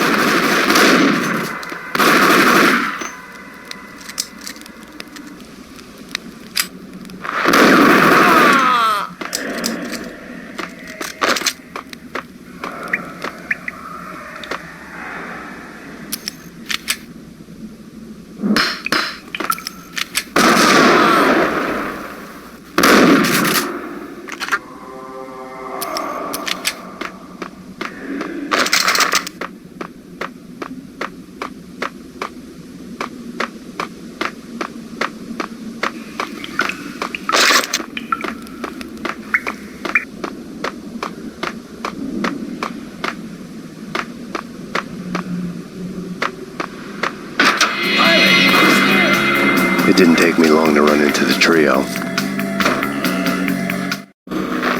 The word on Lisa Punchinello was that she was a bit of a witch. The tarot cards on the kitchen table fit the picture. They weren't my kind of cards, but I was willing to take a crack at the hand Mrs. Punchinello had dealt. The first card was the Tower. Maybe that was supposed to be the manor. It got easy after that. The devil was the master of the house, and death was me, coming for him.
too late for her.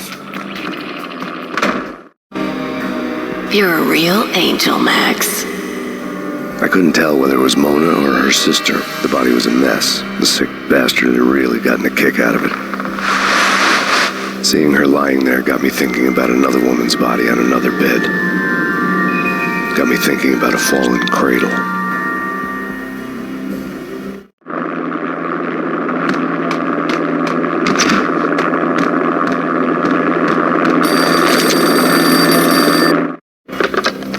Max Payne. Talk to me.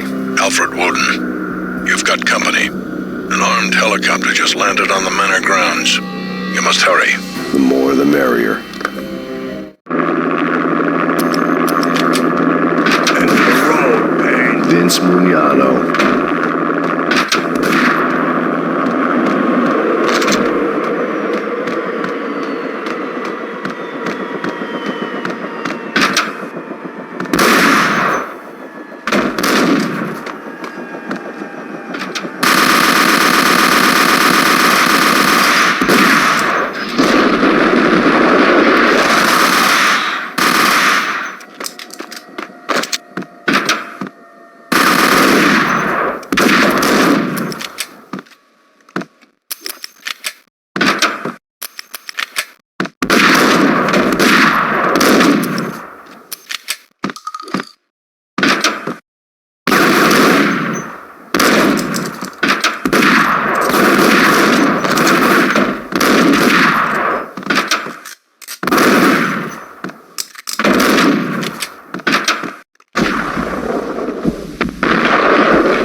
Punchinello's trio was done for.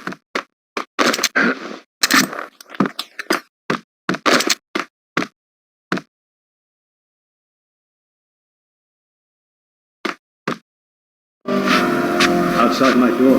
Hurry. He's coming for me. You gotta hurry. Please. I could hear Punchinello on the phone begging for help. He should have been saying his goodbyes. Punchinello was a pushover. The moment I stepped into the room, he folded like a deuce before a royal flush.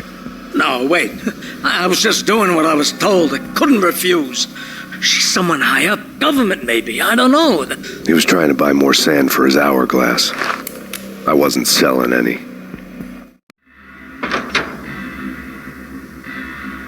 No, I told him nothing.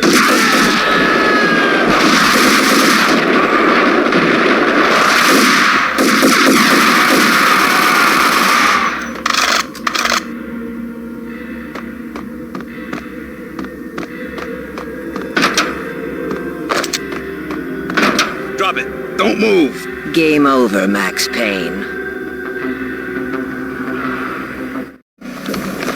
I could tell when I was outgunned. It was time to take another beating. The mystery witch was a real barracuda. Trouble on dagger heels, a smoking assault rifle in her hand, and an army of killer suits behind her. How sweet. I get to kill two birds with one stone. Sooner or later, it was going to catch up with you. Mr. Payne, it's time to show you the benefits of my brew. Be a good boy now. You'd find that Lady Luck was really a hooker. You were fresh out of cash.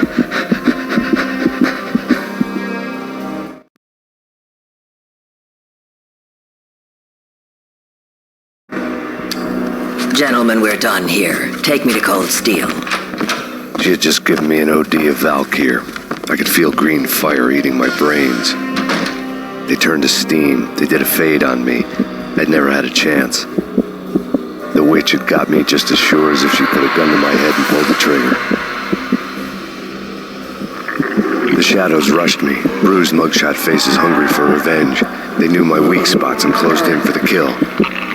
The floor turned into a vortex of green blood. I fell. The flesh of fallen angels.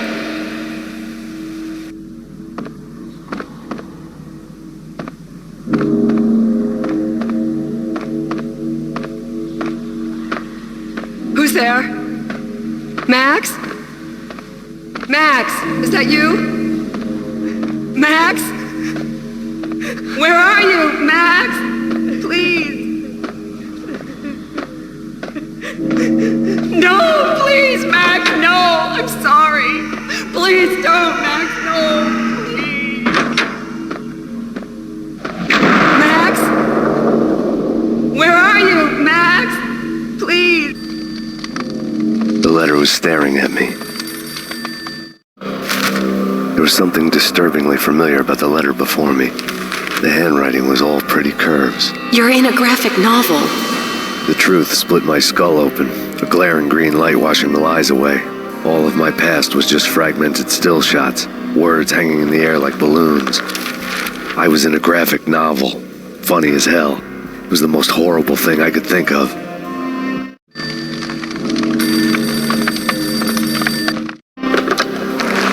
Shiny stuff and dreams are made of stooped necromancers. He sings like a banana wrist, having strayed too close to the constellations on their shaved skulls. There was a bad line in a prank call. Someone spouting insane babble. I couldn't make sense of it. The whole city was an image. But I had an overwhelming sense of deja vu. The caller's voice sounded oddly familiar.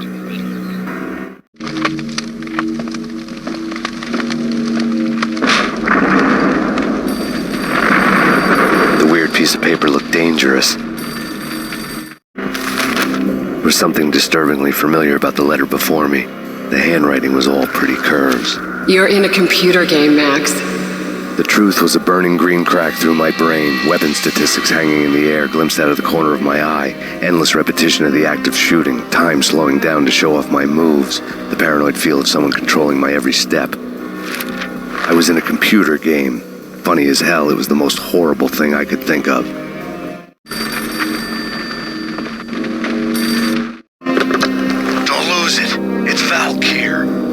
Snap out of it. Try to remember. It was a bad line in a prank call. Someone spouting insane babble. I couldn't make sense of it. But I had an overwhelming sense of deja vu, and the caller's voice sounded oddly familiar.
Max, something happened at the office today. A strange memo. Something about Vikings. Honey, I gotta run. You can tell me all about it this evening. Have a nice day, darling. The bullet holes were rubies on her chest, blood glowing on her ivory skin. She was so beautiful. The killer was smiling. The flesh of fallen angels.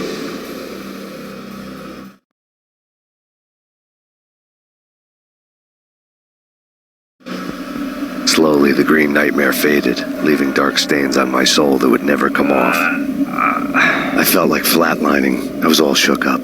I woke up in a cold sweat, sick and tired to the bone, lying in a puddle of my own puke. The hag had said take me to Cold Steel before it had all gone crazy. It was a clue, the only one I had. It took me forever to crawl back to my feet and hit the road, but when I did, I drove straight to Cold Steel Foundry outside the city. There was a whole lot of action around the place for a freezing winter night. Trucks coming and going, men running. I had the drop on the mystery witch. She thought I was dead. I was on her blind side. I was going in. The bad trip had put me in a crazy mood, adrenaline pumping through my aching veins. Staggering on the mill roof in ice and snow and wild wind, I was a ninja. My kung fu was strong. I wasn't kidding anybody. At best, I was Superman on kryptonite about to fall through a skylight, down to where it was all going down. A half-abandoned industrial area in the middle of nowhere. The factory was a perfect front for any number of illegal activities.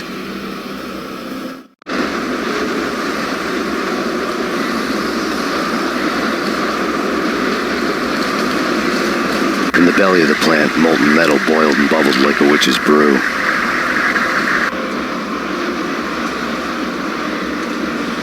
Casualty status.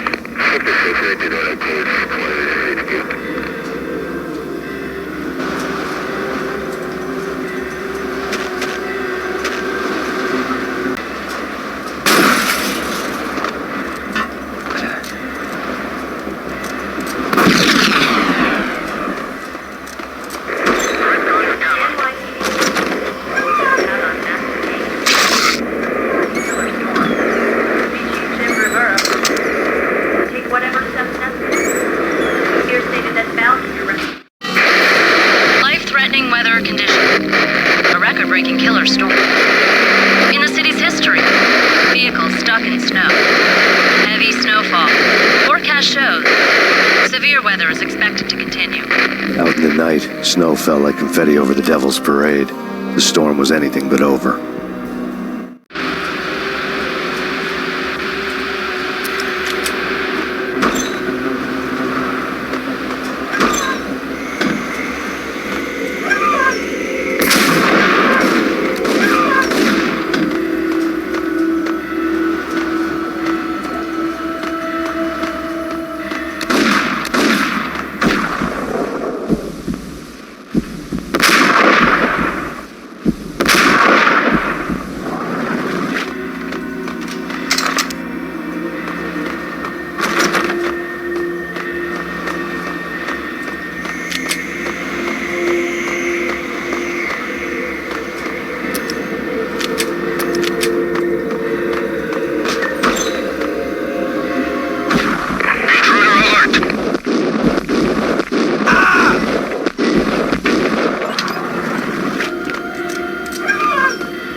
Can you believe it?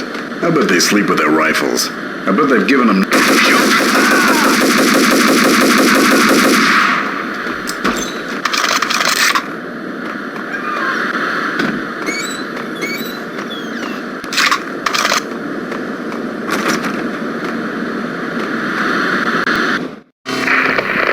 Perimeter breached. The facility has been compromised. Repeat, the Deep Six has been compromised. Initiate Operation Deadeye. The walkie-talkie military lingo could mean only one thing.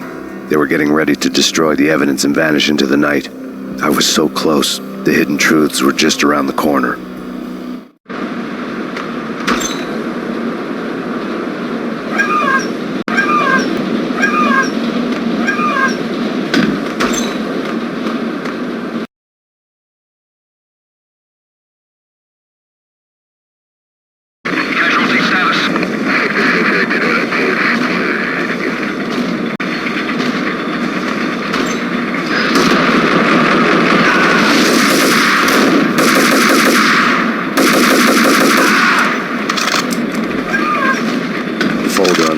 Told a grim tale. The mercenaries were running a tight operation, paperwork and all. Merchandise missing again. A chemist had tried to smuggle it out for his own private party. Locked him up in cell B7 in D6's old test facility to wait for proper processing. I was close enough to hear the secrets, just beyond the next doorway.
monitor showed me the way.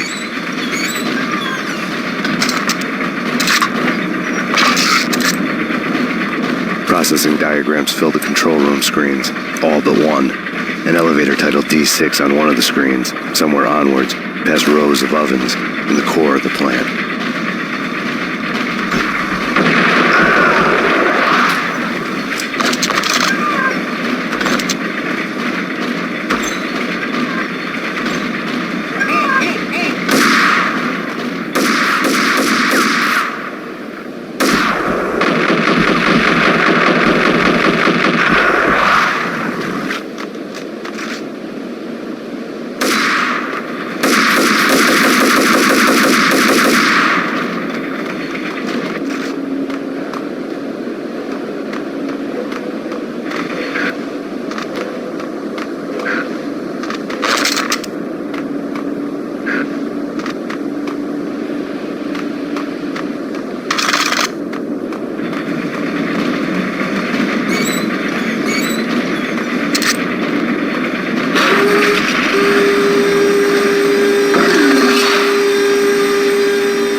I had taken on the role of the mythic detective, Bogart as Marlowe, or as Sam Spade going after the Maltese Falcon to unravel all the mysteries. Following a path of clues to that final revelation, even if it would take me down to the cold, cavernous depths of a grave. You can't do this! My men are still inside! Do you have any idea why this is called Operation Deadeyes?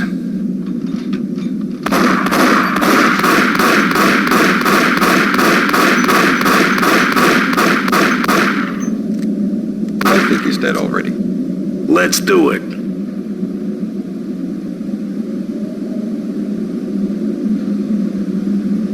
Attention all personnel. The self-destruction sequence has been initiated. Evacuate the complex We've got immediately. company. Repeat. The self-destruction sequence has been initiated.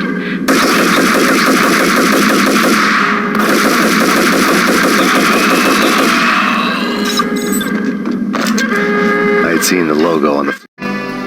There was an old army bunker under the steel mill. I knew the military plaque on the floor. I had seen 1,000 variations of the insignia on crumbling brick walls everywhere in the city. The sword replaced by a syringe.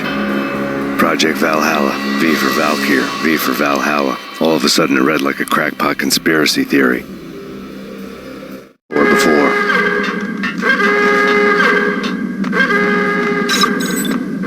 Abort! Abort! The self-destruction sequence has been initiated!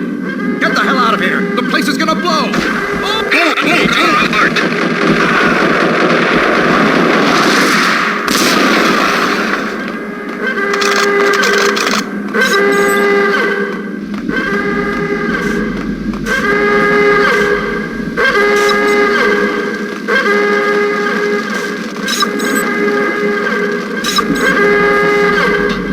The chemist had been using the workstation when he died. The half-life of the lab rat had ended online, his password blinking on the screen. 665, neighbor of the beast. Self-destruction sequence has been initiated. Decontamination. Proceed to the nearest exit immediately. Decontamination completed.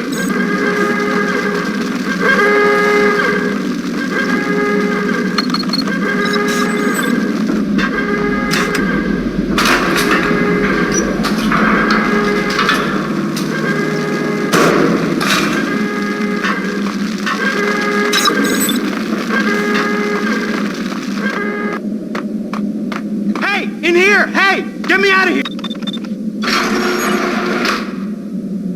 Thanks. I thought I was gonna die in there for sure. I need you to get me through the decontamination chamber airlock. You're crazy! No way! The place is blowing up, for Christ's sakes! Either that or back to the cell. Your choice. Okay, I'll do it. I'll do it.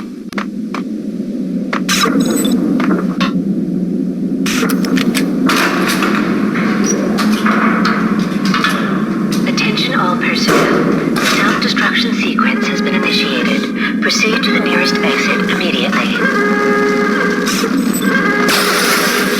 We're dead! We're dead!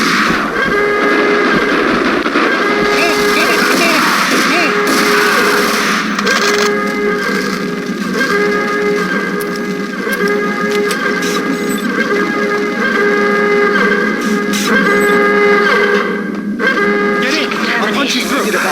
Bad. Decontamination.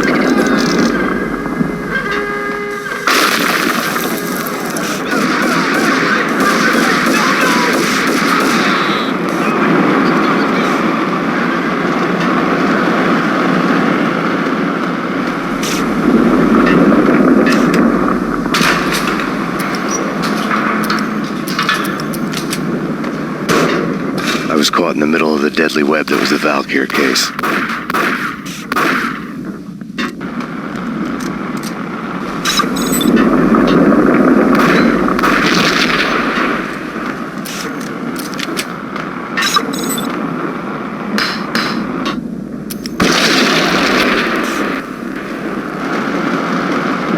One of the lab terminals had the project logo on the screen. Top secret. Project Valhalla. U.S. Army. Yggdrasil Network. Valhalla, the otherworldly place in Norse mythology where the bravest heroes spent their afterlife feasting and fighting forever, their wounds miraculously healed night after night. Valkyr, the maidens who chose the most courageous Viking warriors and carried them to Valhalla. 1991. The research objective is to create a chemical substance to enhance the stamina and morale of infantry troops. 1995. Results unsatisfactory. Project cancelled. Someone had decided to continue the sick experiment unauthorized. Project compromised. Data leak. Fix the damage by any means necessary. Security clearance red. Authorized by the project lead. Field test. Double the dosage for all the remaining test subjects. Observe and record the subject's behavior in an urban setting. The drop-off point was my old address in New Jersey. The file dated 3 years ago. Just when you thought you had reached the deepest depths of horror, it suddenly got worse. How to turn off that small voice inside your head that started to whisper that you should be glad that now, if not before, your revenge was justifiable on any conceivable moral scale. That small voice proved, beyond any doubt, that I was damned. The dagger-heeled woman had come and gone a long time ago. There was nothing more for me here. The bunker's name was acting as a self-fulfilling prophecy.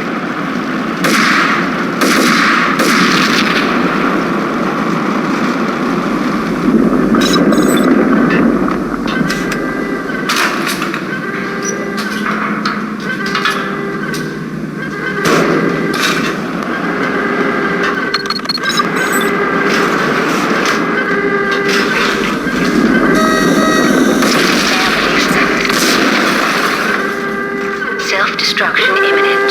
30, 29, 28, 27, 26, 25, 24, 23, 22, 21,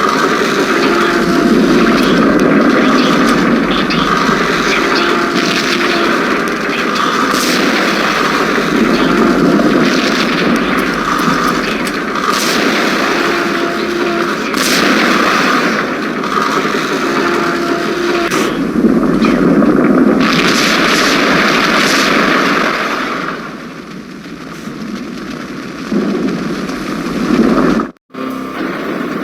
together a jigsaw, and the final picture is you finishing that same puzzle.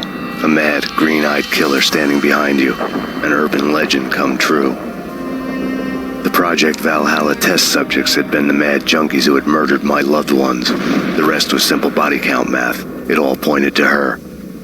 Ms. Valkyr. The factory went up in a fiery inferno behind me. All my leads were dead, turned to smoke and dust. I had lost my way. I hadn't slept in a million years.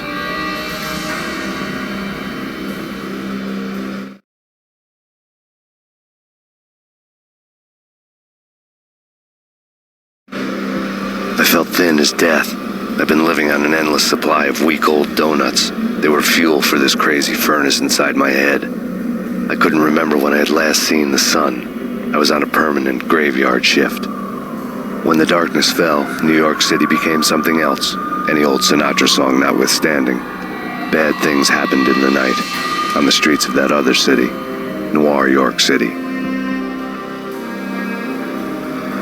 I was in an all-night diner, downing cup after cup of coffee that tasted like engine oil, when a new message from BB got me back on the killer track. What the hell happened at Roscoe Street? Maxie, I'm going out on a limb here.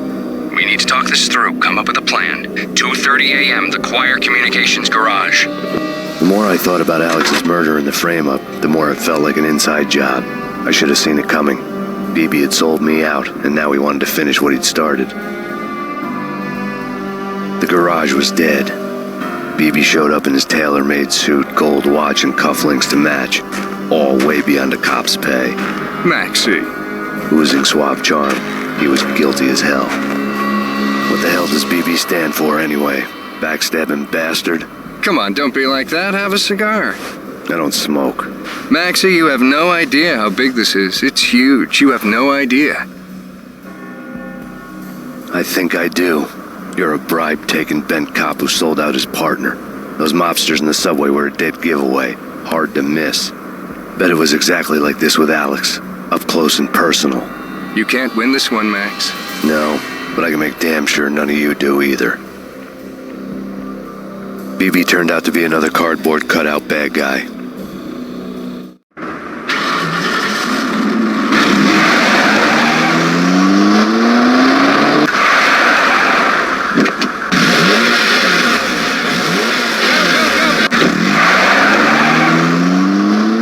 A bad cop on the take.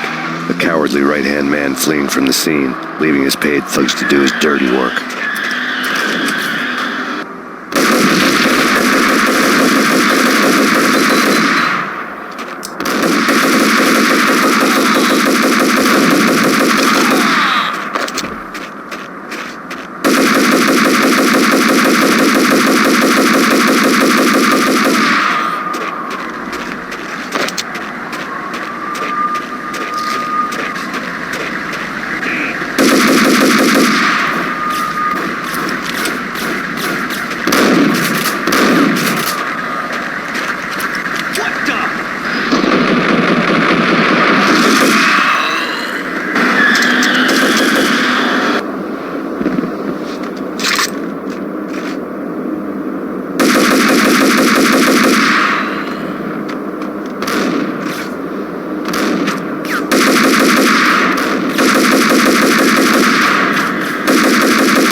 Punchinello Manor in Westchester. The manor is the home of Angelo Punchinello, the alleged head of the Punchinello crime family. The police are now saying, contrary to their earlier statements, that Max Payne is still alive and at large. He continues his vendetta against the Mafia, of which this last act of arson is attributed to. I had no recollection of setting any fires, but I did remember the flames.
foresee the inevitable, refuse to do the smart thing.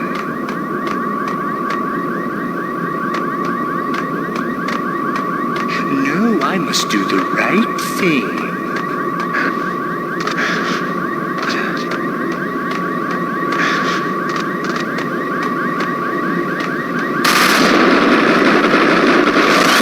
I blame you. You're a smart guy who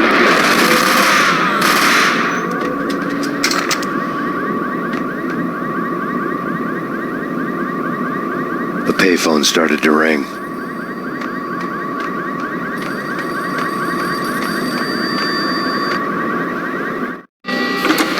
Yeah. Max Payne? Whatever does it for you. This is Alfred Woden. I can give you the name of your enemy. Come to the Asgard building presently. We are expecting you.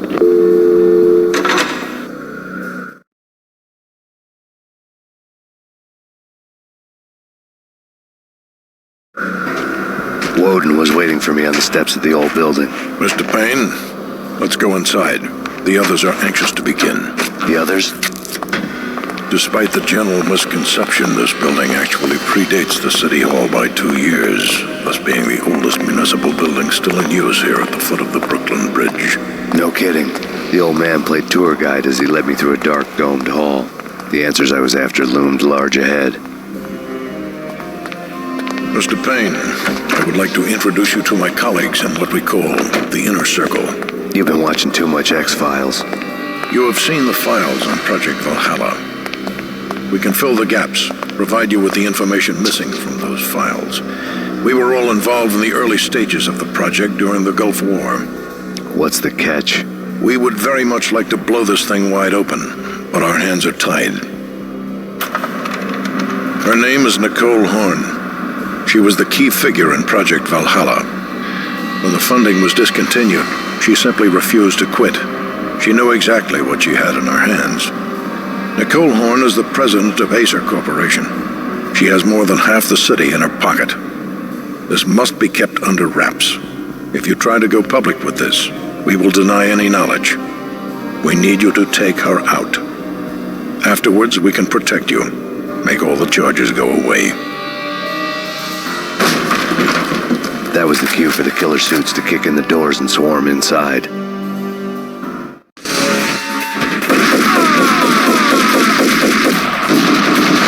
It was an impressive floor show, but I decided to leave early anyway. It was only a one-story fall. Lucky me.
One of the monitors showed what was left of the Inner Circle. On screen, the so-called corpse of Alfred Woden stood up, miraculously waking from his dirt nap, looking smug among his dead pals. In the land of the blind, the one-eyed man is king. I didn't know how he'd pulled it off, but it was a pretty slick way to get out of all his promises. Most of what he had said fit too well to be a load of crap.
What is your answer to those saying that he's actually providing a service long overdue to the city?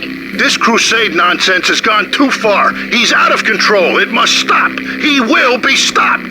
That was Deputy Chief Jim Rivera from the New York City Police Department.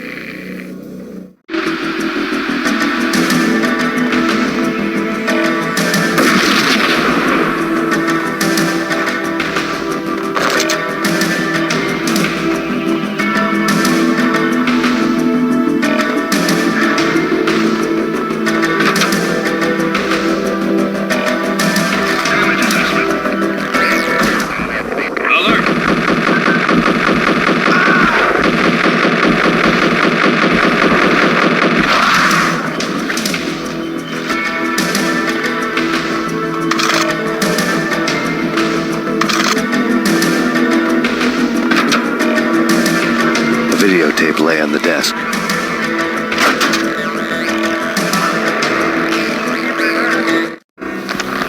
Nicole Horn had blackmailed the inner circle into silence. The tape came with a curt extortion note on a piece of expensive paper. I remembered Candy Dawn taping her clients in action on the side, selling the tapes to the highest bidder. I was sure that kinky sex was nowhere near Alfred Woden's worst sin. But I had a feeling that when this was over, any collateral would come in handy. Woden had left me a present. Woden had taken care of my mission preps with military precision. The critical areas in the Acer Corporation headquarters blueprints were circled in red. The president's office was at the top of the building, right below her penthouse suite. The elevators were controlled by a security computer, part of the mainframe located underground below the building. The high-rise was sealed as tight as a sci-fi fortress.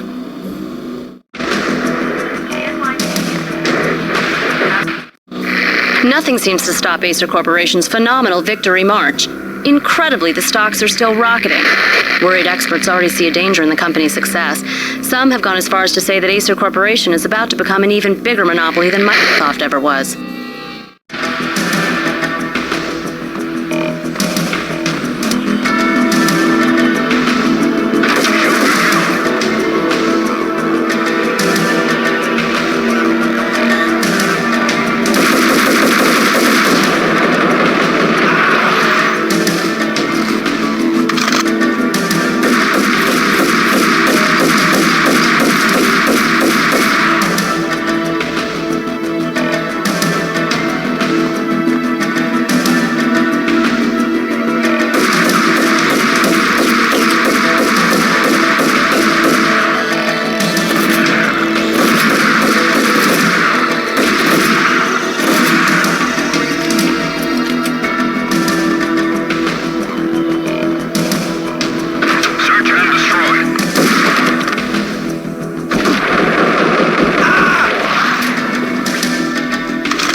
Cassidy and the Sundance Kid. A hero's end, going out with guns blazing.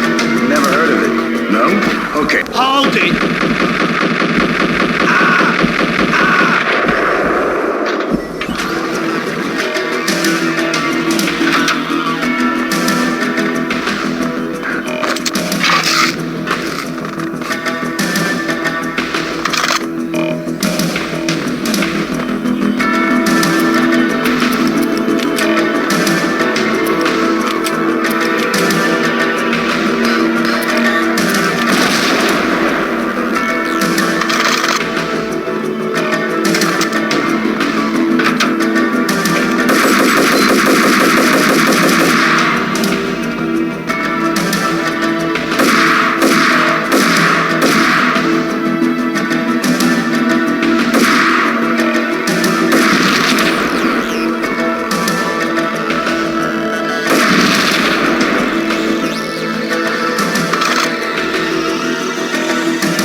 dreams were always nightmares, of coming close and then failing.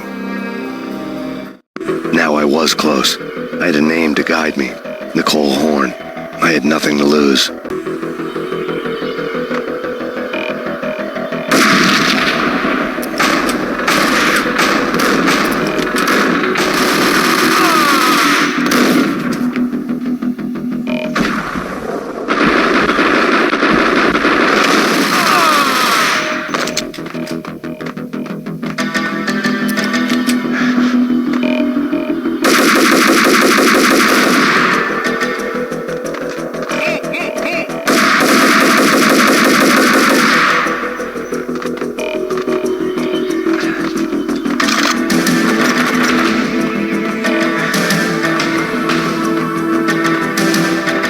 The Inner Circle had quite a track record. Project Valhalla had not been the only thing the Inner Circle had been involved in. There were rows of cabinets full of files.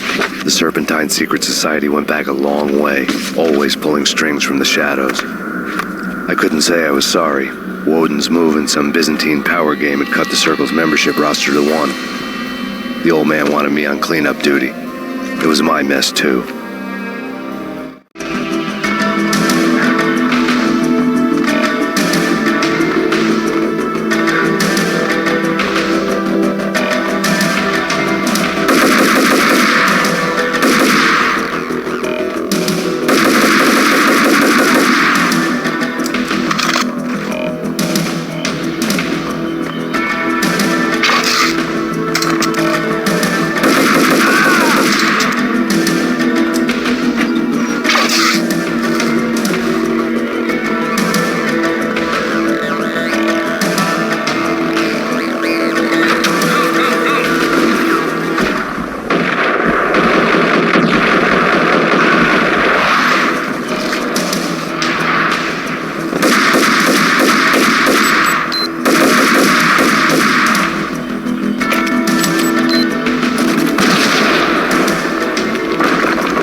FBI. You've seen one, you've seen them all. Sure, good for a practice run. Contact.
Mine wasn't the most original approach to the problem.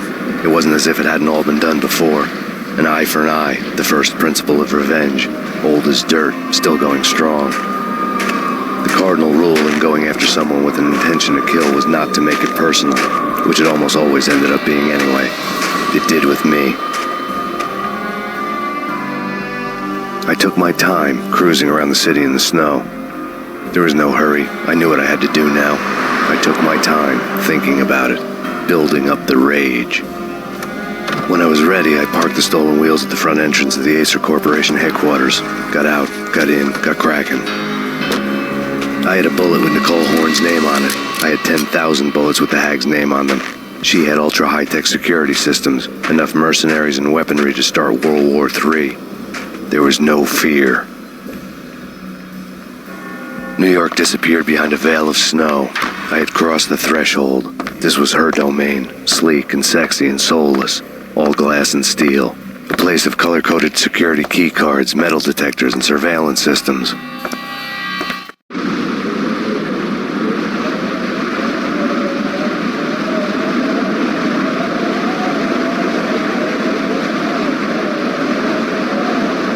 Colder than a walk-in fridge. Cold as a gun.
Mona, looking good. Max, we gotta stop meeting like this. It will be a cold day in hell before I let a narc cop stop me. Miss Sachs, do your job. Relax, Max. You're a nice guy. I don't kill nice guys. You're not bad yourself. It was different when Horn wanted Punchinello dead. To cut her ties to the Mafia, he deserved to die. The same goes with her. She's the bad guy here. Her sister was whispering to her in my favor. I knew the appetites of ghosts intimately. They hungered for revenge. No! The gunshot boomed and she fell down in slow motion. She was a nice girl, not really a stone-cold killer. And now she was stone-cold dead. Like religious fanatics or loyal samurai, Horn's private army was coming at me. Request assistance.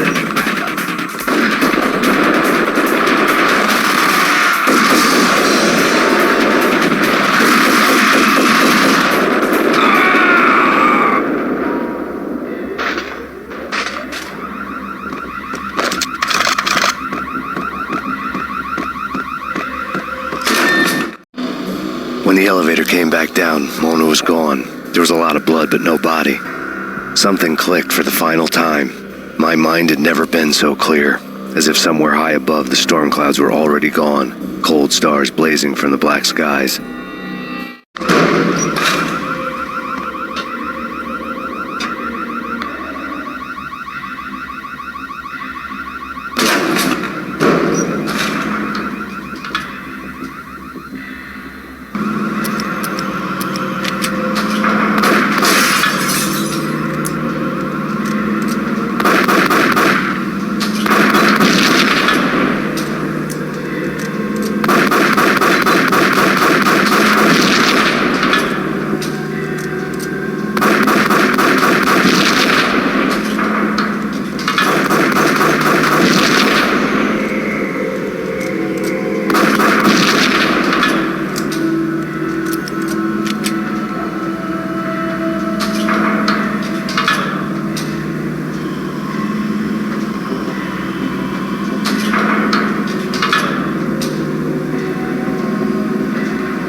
Action movies, and I'm talking about the coolest of the cool. It always seems like...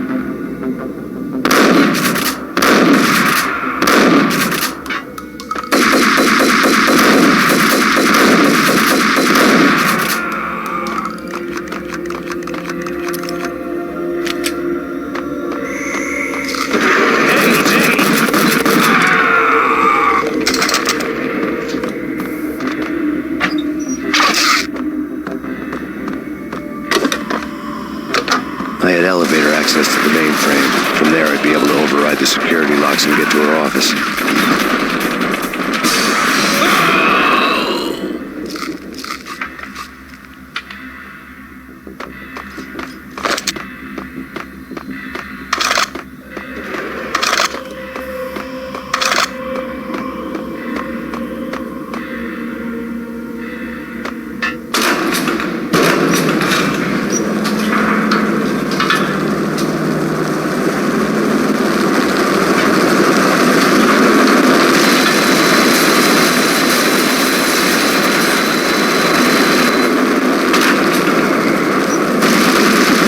The unmarked chopper was Horn's pet guardian, inhuman and flawless. It was stalking me. I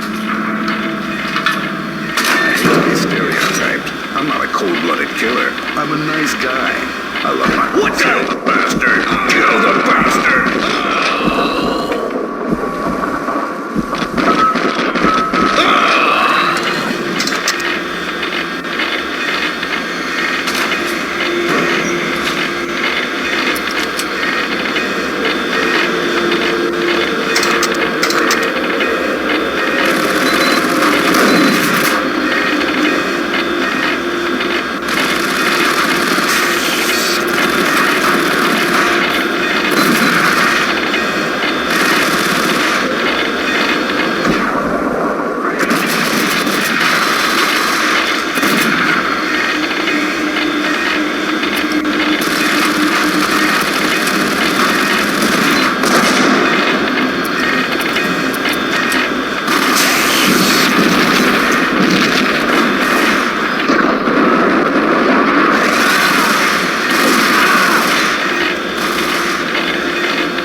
locks were now offline. All bets were off.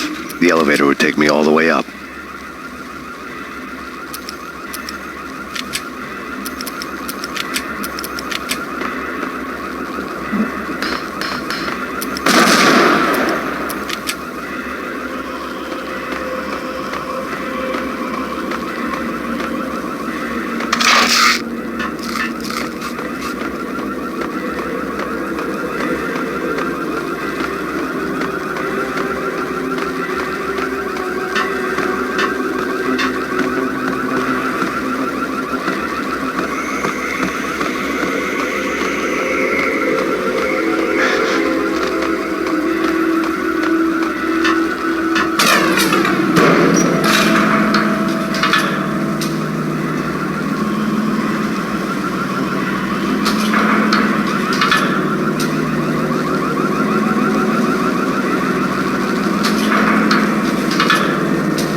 Seen from this height, the night seemed to stretch on to eternity. A hint of desperation had crept into the snowstorm, as if it was trying to get it all out before the end.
Horn's personal computer was on.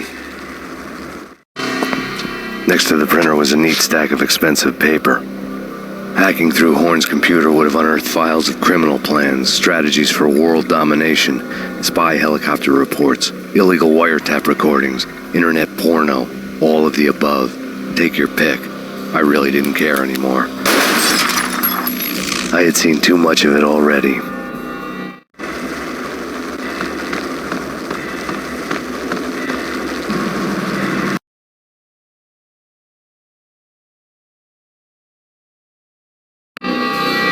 Valkyr had been meant to be a white-winged maiden that would lift you to a warrior's heaven, but it turned out to be a one-way demon ride to hell. The devil was in the drug. I knew. I had met him.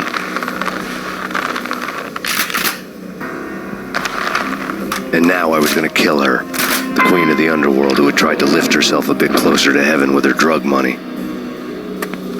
No begging, no bribes. She knew better. Honor among killers. We who were about to die. Both of us knew how this would end, in pain and suffering. All this because your wife stuck her nose into things that were none of her business. The cops were coming to take me away. The sirens were like a bad conscience I couldn't shake. It's ridiculous you've made it this far. You won't be alive when they get here. Stop him!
already lost.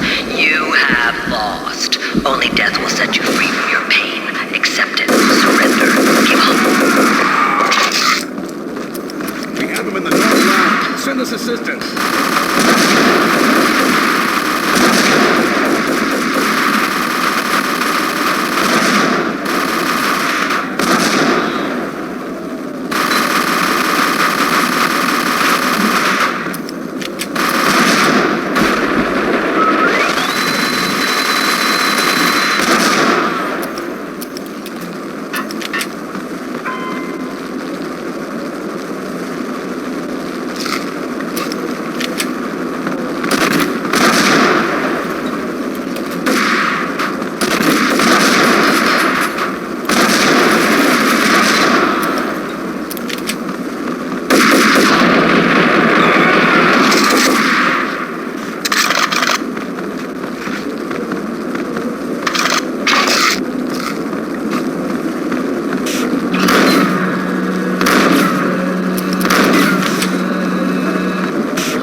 He's in the east lounge!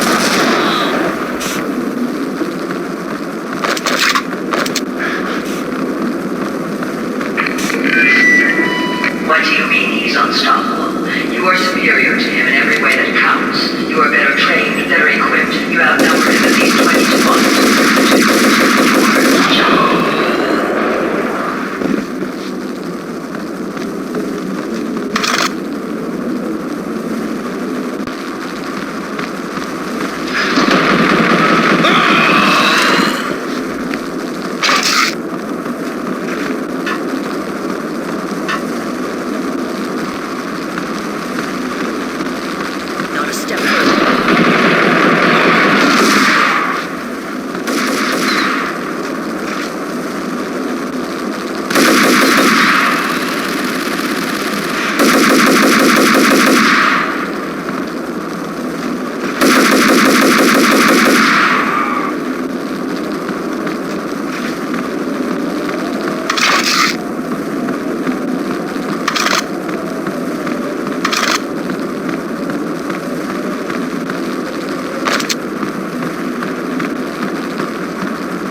final gunshot was an exclamation mark to everything that had led to this point. I released my finger from the trigger. And then it was all over. The storm seemed to lose its frenzy. The ragged clouds gave way to the stars above. Max Payne, this is Deputy Chief Jim Bravura from the NYPD. We've got the building surrounded. Throw down your weapons and lie down with your hands behind your head. A bit closer to heaven.